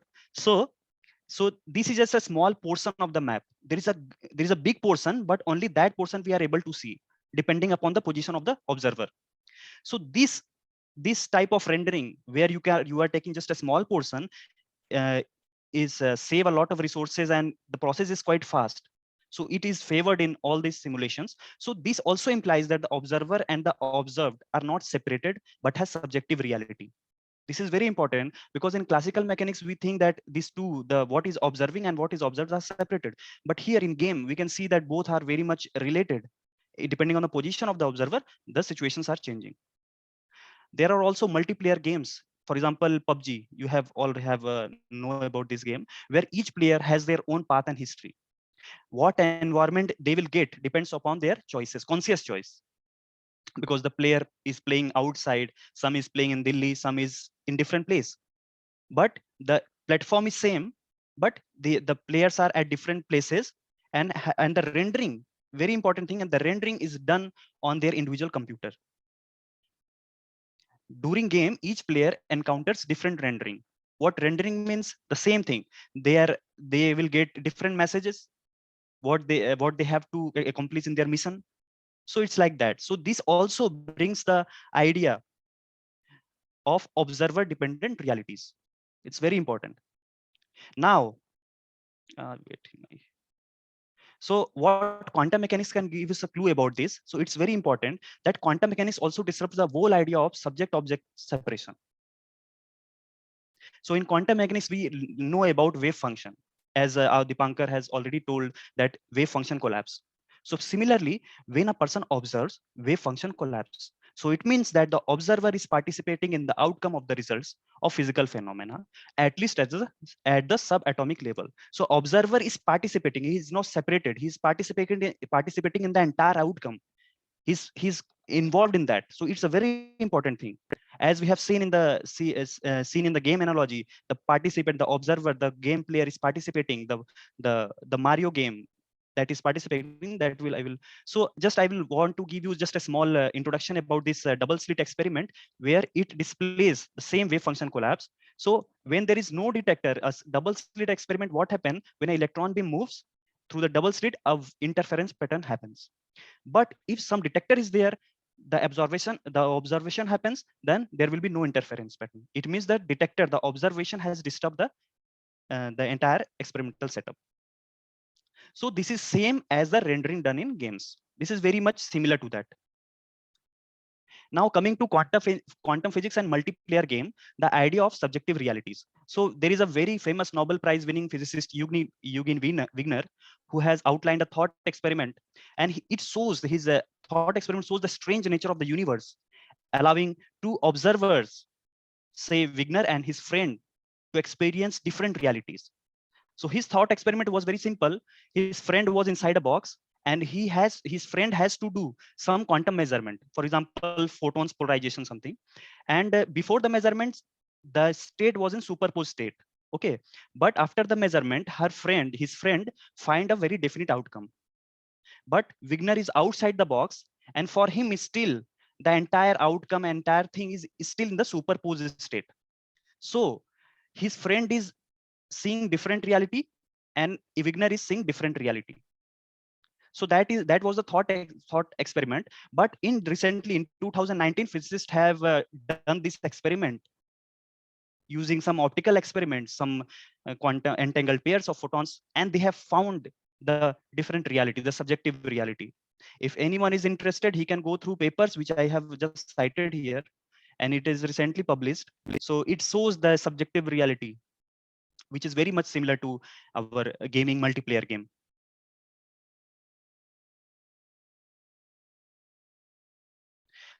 So the collapse of wave function is very similar to rendering of the path which observer chooses or navigates, and multiplayer game has subjective reality similar to Wigner's friend interpretation. Now, the second important thing for any simulated reality is AI. So I will just give some small introduction.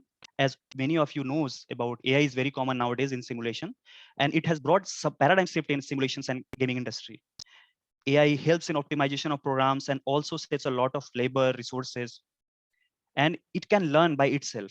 That is a very good thing, by mimicking the human ways. Now, what AI does, it calculates the best path from the possibilities. It branched out possibilities. Video games, for example, video games, AI within video games, they branch out all the possibilities, measure them, and then bring this information back into the present to decide what to do next. So many of you have played this game called tic-tac-toe. Here, this cross thing, and then this cross you have to do. So then again, the circle you have to make. So in this way, a single game can go into branching, and at lastly, what AI does, AI calculates the evaluation function, which path is the best path, and then it come back to the initial stage and guide the player to play this and that. So in this way, it come from the future path. It analyzes every path, every possibilities. For example, chess has a huge possibilities. It can branch down to many areas. So it is more difficult to play. So yeah. So similarly, how quantum mechanics can help us to understand is our nature is following some AI based algorithm. So there was experiment done in 1999 called delayed choice quantum eraser experiment. And here the scientists have generated entangled photons using a non-linear crystal, and it's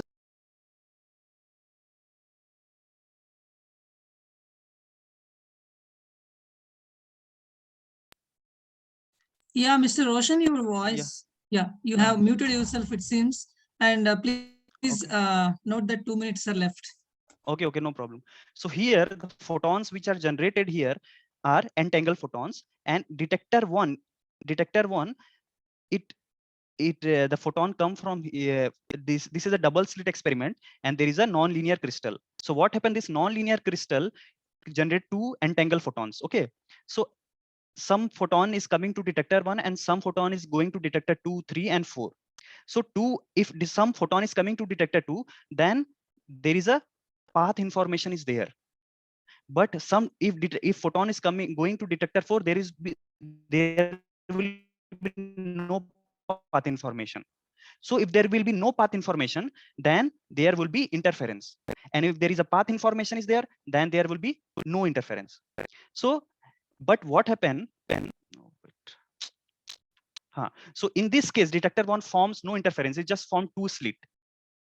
And detector 2 also, because and the photon needs to travel more path for detector 2.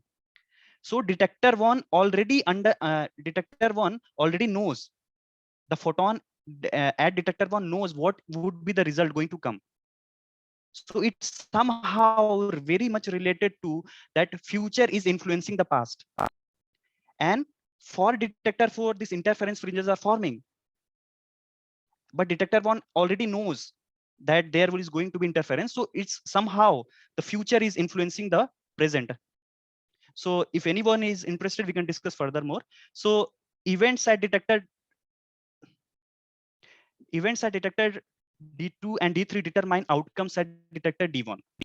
So effects seem to precede cause. This is very quite non-intuitive. So this experiment raises question about time and time sequences, and therefore bring the usual ideas of time and causal sequences into question. So it seems like some AI-based algorithm.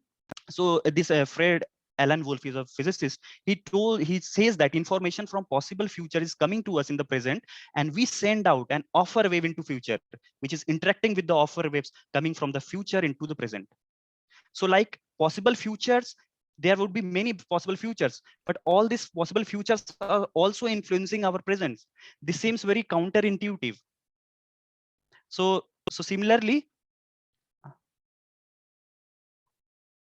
so we can say AI in video game presents same concept of backward causation as shown in delayed choice quantum eraser experiment.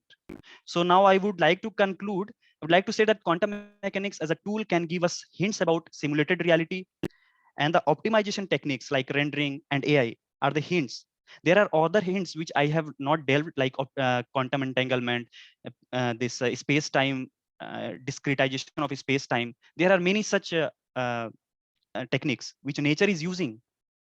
And the experimental results are very well in accordance with some of the hints provided by simulated reality, like subjective reality and AI-based algorithm. So this all talk generates a lot of question in maybe everyone's mind, that if this is created by something, like who created it? Is it a god? Is it the alien civilizations? And in Gita also, Krishna says like as a human, as a living being, we are very much under the three modes of nature. So these three modes of nature is influencing us. And as our previous talks on consciousness happened, where this who is observing is very important, because if video game is there, then the players who are outside the games, they are observing, they have the consciousness. So these are the some of the questions which one can delve into it. If someone interested, we can talk. And yeah, so that's all from my side. Yeah. Thank you. Thank you, Mr. Roshan. Thank you for the nice presentation, elucidating different aspects of consciousness in the light of quantum mechanics. Thank you. So without further delay, we will move on to the last but not the least speaker, Mr. Sai Vinit Katta. So he is going to present on game versus gamer, who is influencing whom. Mr. Sai Vinit is a fourth-year student of Bachelor of Technology in Computer Science and Engineering at IIT Bhubaneswar. He secured All India rank of 1686 in the prestigious JEE Advanced in 2018. His research interests include machine learning, algorithms development, web development, and business analytics.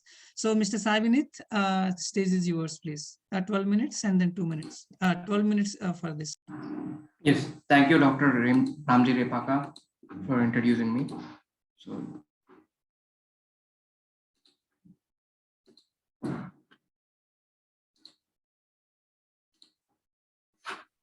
Okay. First, I would like to thank Bhaktivedanta Institute for giving me this wonderful opportunity to present my views. Today, I would be talking about game versus gamer, who is influencing whom.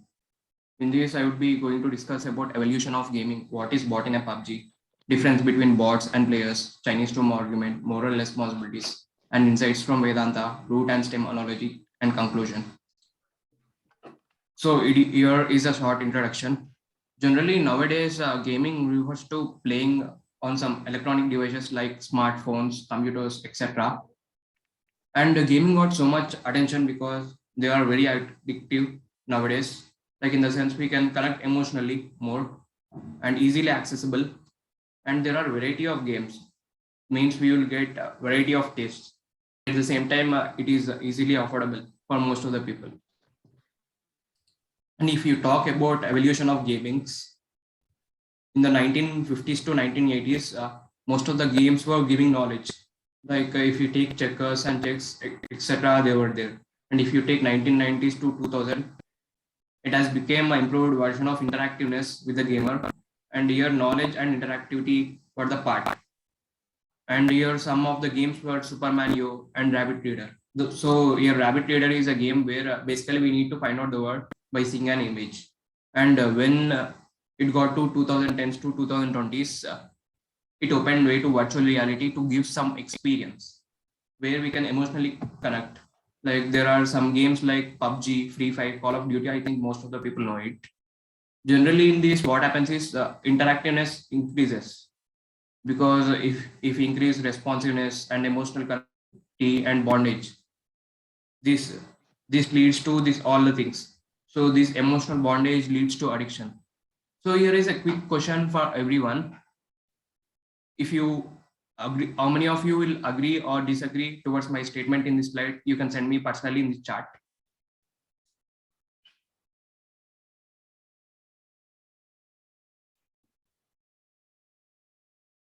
Okay, fine. Good to see the responses.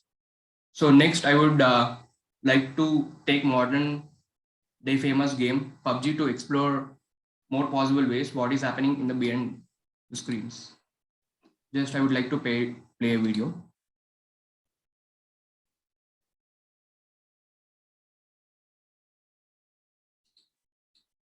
So here there is a gamer and here is a bot.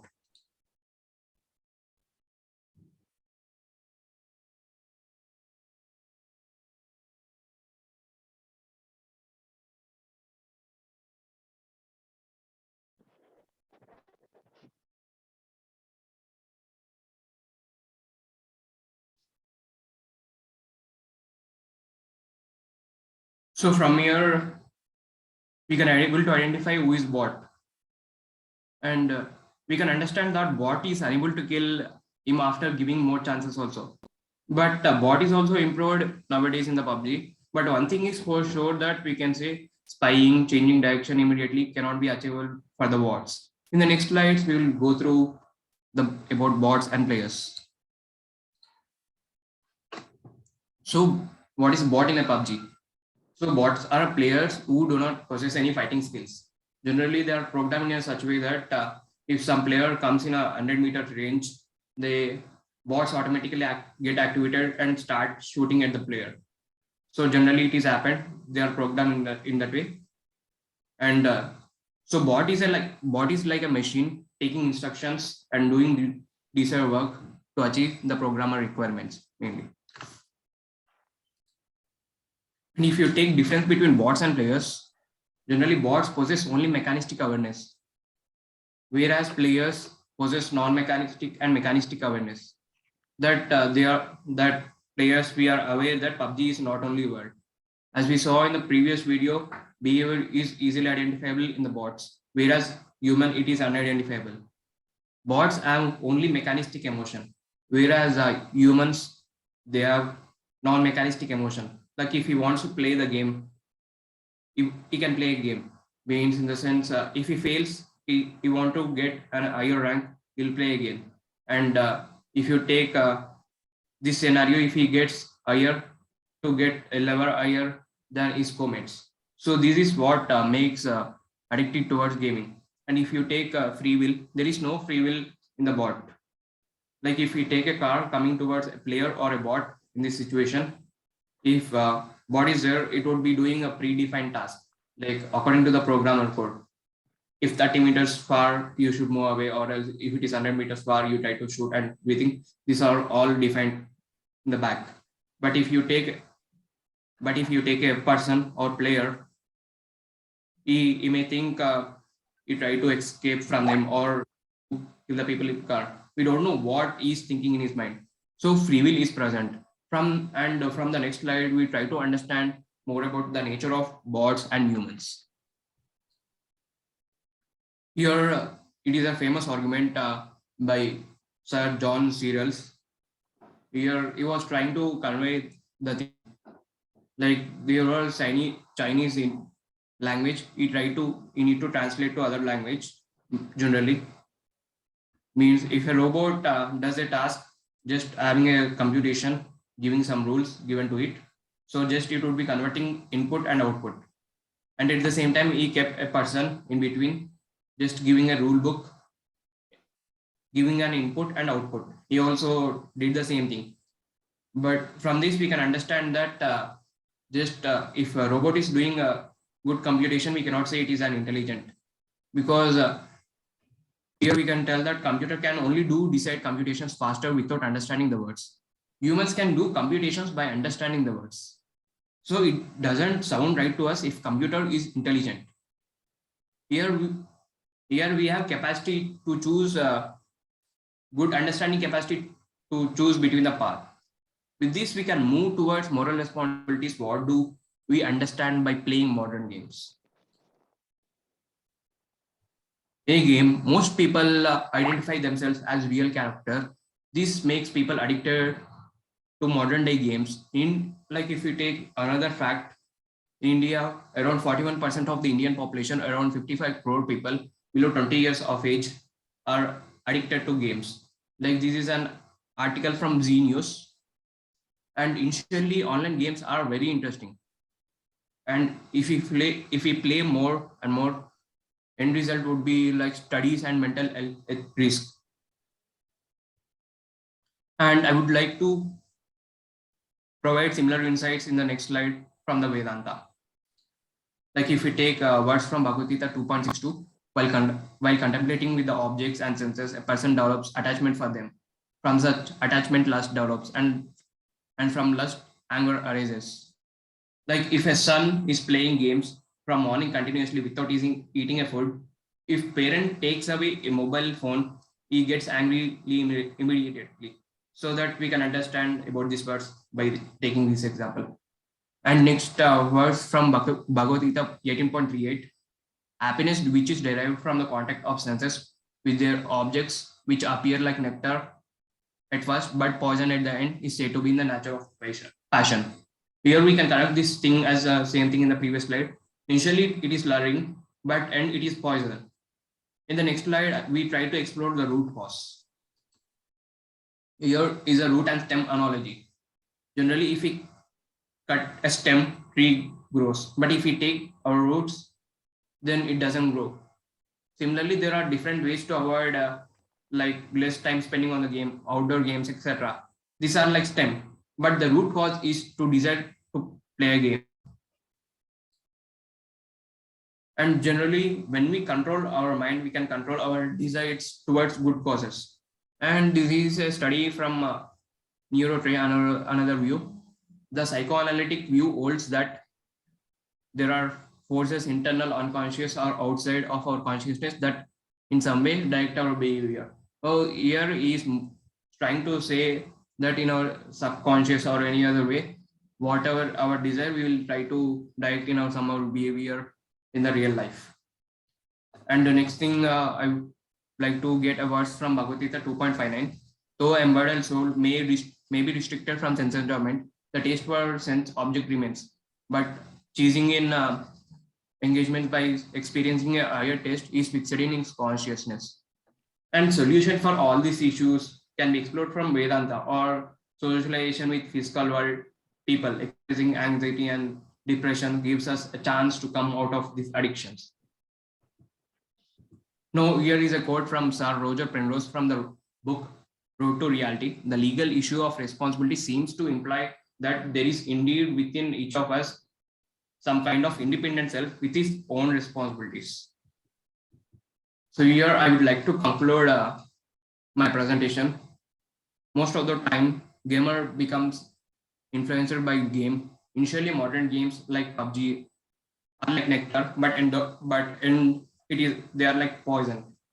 And consciousness is making us different from the bots. As a human, we needed to be conscious about decisions, and we should give dedicated time for our responsibilities. I would like to thank each and everyone audience. I would like to thank Dr. Ram Gopal Upaluri and Dr. Ramjee Repaka and Mr. Shravan for guiding me in this presentation. Thank you.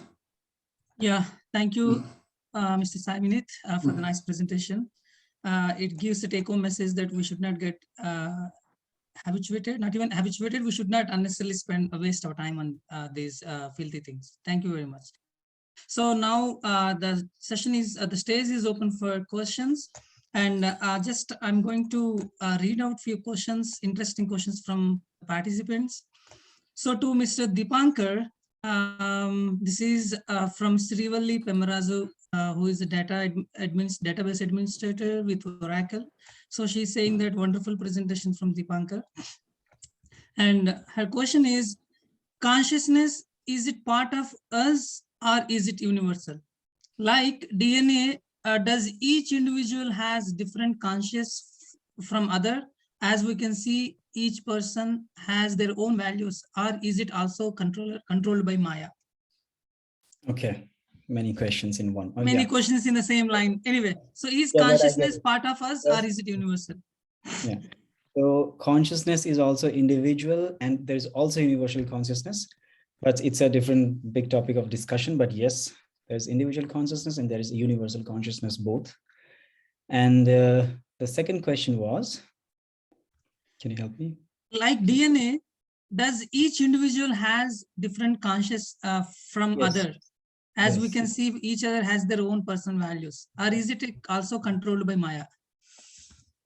So yes, in the as I showed that with this different, even through science, that with different species complexity, the level of intelligence was different.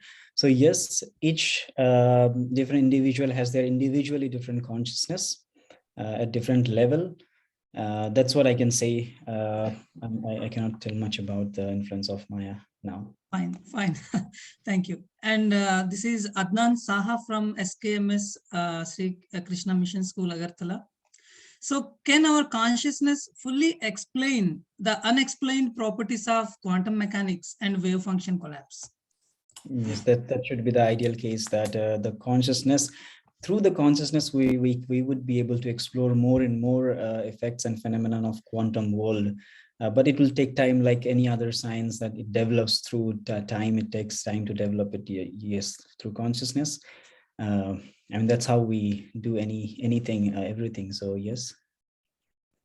Okay. So now the questions goes to Mr. Roshan. So if there were no consciousness, then still would there have been quantum phenomena? Or is it that element of consciousness is indispensable in quantum mechanics? From Sushant Sharma, BI, Kolkata. Yeah, it's a very amazing question.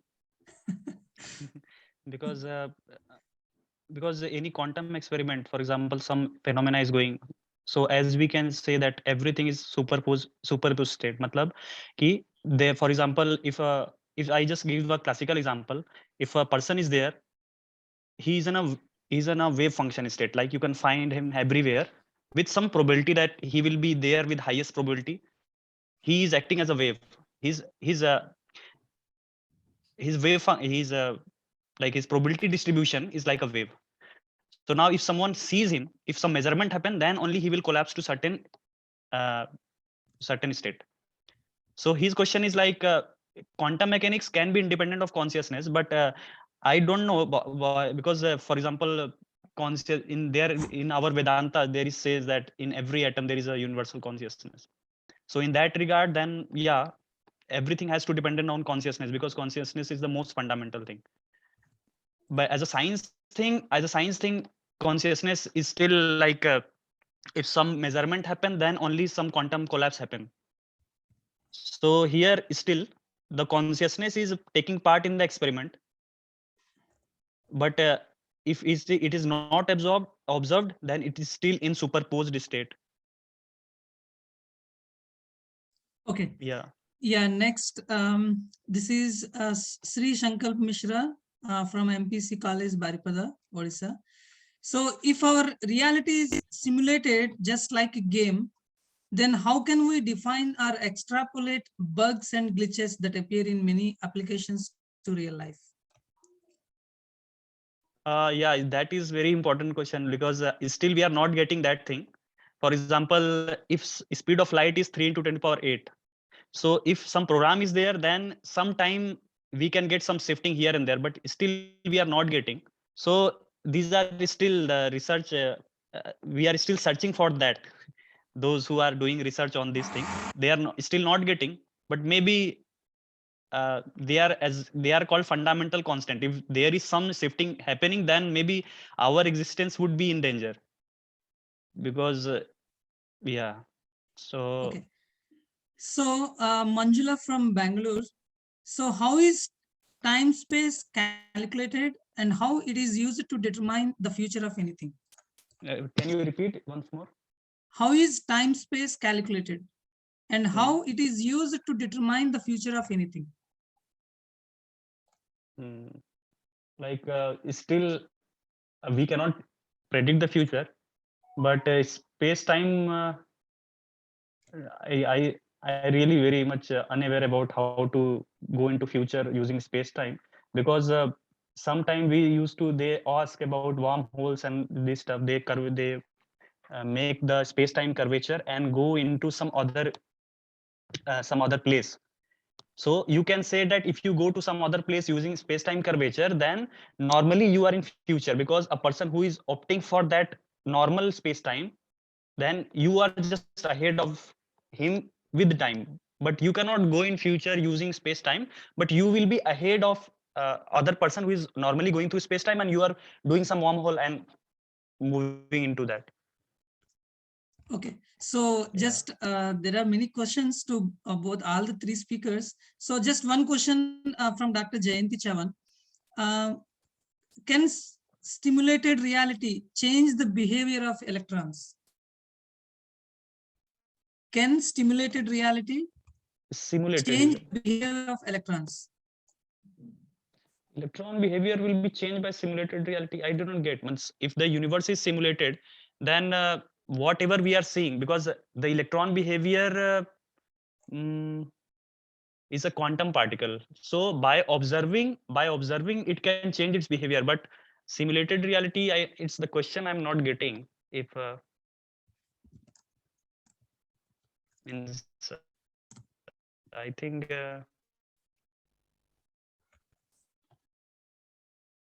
okay, no problem. Yeah, so yeah, please. If we can discuss later also. Yeah. Sure. Yeah. Okay, so to Saivinit, Megha Jain from JVBI, can AI overpower human intelligence? Like instead of asking to a local person, we trust Google Maps. She's giving an example. Can AI overpower human intelligence, Saivinit? So can AI overpower human intelligence? But it may do computations and everything it can. But it is on us, because we are controlling AI mostly. So it is on us to make a responsible AI things, like if we are conducting conference, so we are using AI for this. So these things we can do, but it depends on individual person to make a good intelligent way, or else in a drastic disaster manner mostly. Okay, and one more thing, one more question from Adnan Saha. Can a game be simulated from reality, like life's experiences and events performed by a gamer called God? So here mainly we can take a situation. So here for humans, they have a free will when we compare to game versus gamer, if you take PUBG or anything, they're all bots and everything, they are simulated by the programmer. But here we are having the free will. So here most of the things are controlled by God, but free will is not being controlled by the God. Okay, so how we can, quit the habit of gaming? So here there are many possibilities we can do. Like first of all, we need to interact with the most physical interaction, so that we can express our views generally. In psychology also it says if we interact more, we can come out of depression or any other thing. And if we go to Vedanta and deep roots, we can see that our desire is the root cause for everything. And if we can control our mind, we can do anything for a good cause. Okay, so the last question from Niket, CMRIT Bangalore. So Yes. why do we consider AI-based computer intelligence to be less intelligent, although it can act as per programmed computation, since an individual human may not even know the innumerable moves what computer knows, and most of time may fail in competing with the computer? So here there is a concept of moral responsibility. Like here, if you are going to take same thing, and if you take a robot, when we are sending to Mars, we will not feel any moral responsible. But if you take a person, like if you are sending a Mars, we'll find moral responsible. But just based on computations, we cannot say, because if you express your emotions and your feelings to a robot, you cannot get the feel. But when you express your emotions and everything to a person, you can get a feel that you are relieved. These are main thing happens in the behind. Okay, so is consciousness conscious, or who is conscious? Here, who is conscious? Is consciousness conscious, or who is conscious? So here, I didn't got the question clearly in the sense.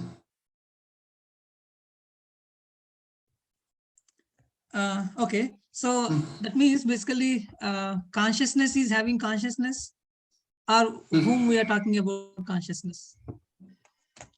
Like consciousness is mainly, if you take, we are conscious about doing work. Now I'm talking, I'm conscious that I'm talking with everyone.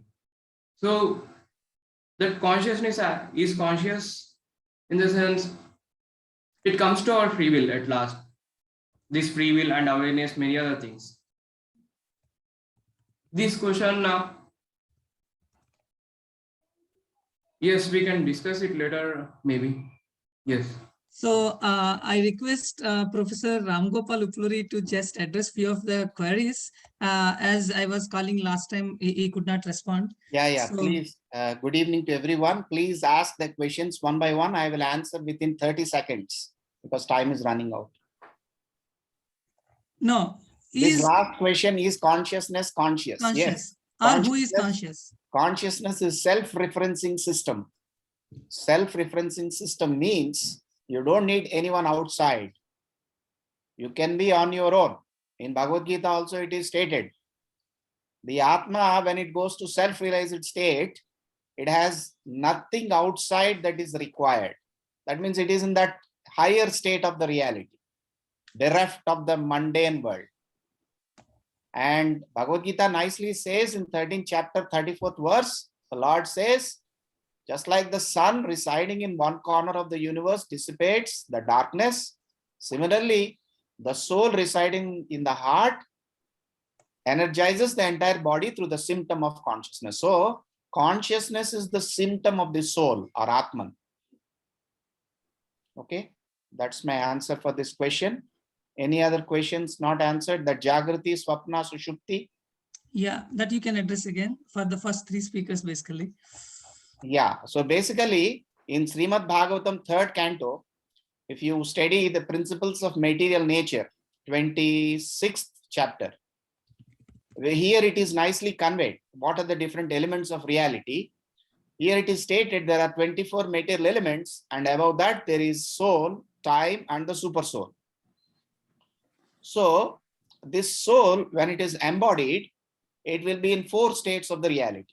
that is Jagriti, awakening, Swapna, dreaming, Sushupti, sleeping, and Turiya, transcendence. So in the embodied state, the Turiya is not there. That is when we are in the physical reality, when the consciousness is embodied to the physical world, the Turiya is not there. So in the embodied state, there are only 3 states: Jagriti, Swapna, Sushupti. Now, how can we say that we are conscious when we are asleep? Very simple. If suppose something passes on your body when you are sleeping, will you wake up or not? Thinking it's a snake or a lizard or a scorpion, tell me. True. Yeah. Yes. So there ends the matter. Even though external sensory system is not working, the internal sensory system is working. So there, in that way, we are there. Similarly, dream. We are dreaming somewhere, and all of a sudden we find something unpalatable in the dream. Do we break the dream or not? True. Therefore, the internal sensory system is always working. It triggers the system. Yeah. For the case of coma patients, the connection between external senses and the internal senses is broken. So therefore, the coma patient also has a level of consciousness. It is called vegetative consciousness. But unfortunately, we don't even know what is the vegetative state of consciousness. Like a vegetable, like a cabbage. Almost no feelings at all, almost. But Bhagavatam says that plants have a state in which they don't have any feelings or even pain. Animals can feel pain and they are only desiring of food. They don't have intelligence about that. Human beings are beyond these two, and they are in the advanced stage of consciousness because they can inquire into the higher reality. Yeah. So this entire thing is consciousness spectrum. Yeah. Thank you, Professor Upuluri, for nicely addressing this question. And I thank all the speakers, the first 3 as well as the next 3 speakers, for giving wonderful performance, wonderful presentation on different aspects of consciousness, quantum mechanics, and prebiotic chemistry, and so on. Thank you very much. With this, the session is ending, and I hand over to Mr. Nandi. Thank you very much. Thank you, Dr. Ramjee Repaka, for sharing this session, and for all our distinguished speakers, and even Professor Ram Gopal Upaluri for sharing your thoughts to the questions that were raised. So we've come to the end. Before we come to the acknowledgements and valedictory part of it, I'd like to quickly share a few courses that are being organized by the Bhaktivedanta Institute and the ISR.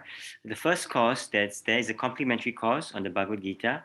It's presented in English and in Telugu, right, with scientific views in terms of the commentary and discussions, right? The speakers will be Vasudev Rao, also known as Rajapati Swami, as well as Varun Agarwal, also known as Rajendra Swami.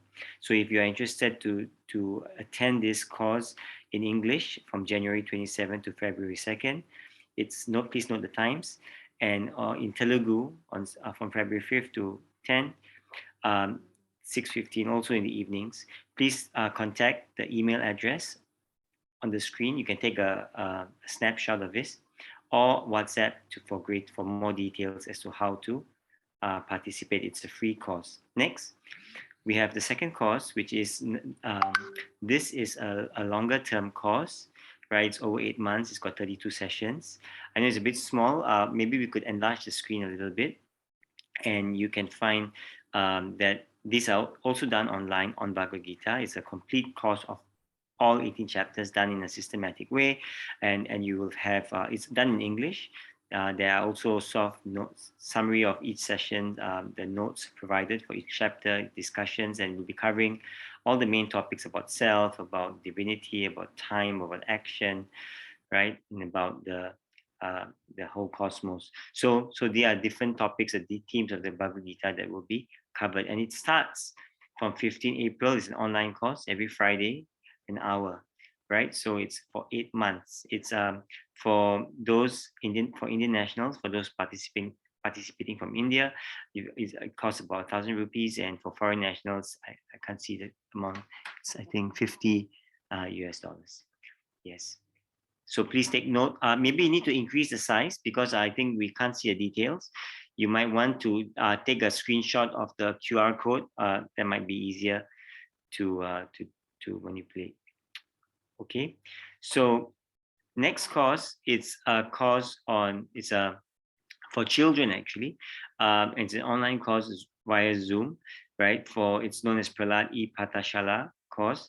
And this is quite interesting because you've got two groups for 6 to 9 years old. So if you have any friends or relatives, siblings, please note the timings. And for seniors, that means senior children, 10 to 15 years old, 6 to 7 p.m., right? And there's a registration fee of 500 rupees, and you've got the registration closes on 30th April. This is conducted by BI Bangalore, and you can note the phone number there, as well as the email address that you would like to contact. Please note there'll be Bhagavad Gita Shloka recitation, pranayama, moral values, about learning about Indian heritage and festivals, pastimes of Lord, and then about the lives of scientists and saints who would be an inspiration for the children to look up to. So please contact them. And then we've got one course by the Institute of Science and Religion, Navi Mumbai, right, organized by the Center of Human Excellence in Applied Research, which is a division of the Institute. It's called Managing Life Challenges. It's about from the wisdom of Bhagavad Gita. It's a 7 days learning thematic approach course, again done online due to the current situation that we are in. From February 12th to February 18th, 7 to 8 p.m., 1 hour. And you have these different themes, as you can see on the screen: connecting with divine, peace in daily life, befriending our mind, enhancing leadership skills, work-life balance, building our character, and knowing ourselves, right? And so please note the details. You can email institute.inst.science.religion@gmail.com, or you can take note of the WhatsApp numbers. Yeah. So these are some of the courses that are available. So please, if you're interested in any of these courses or all of these courses, please contact the respective organizers. Thank you so much. I'd like to share over to Deepankar Ji. Oh, there's one more course. Sorry, I missed it. Oh, this is a Science and Spirituality course, which is done weekly. It's a weekly webinar, and the details are there, so you can log on every Saturday, 5:30 to 7 without fail, IST, Indian Standard Time.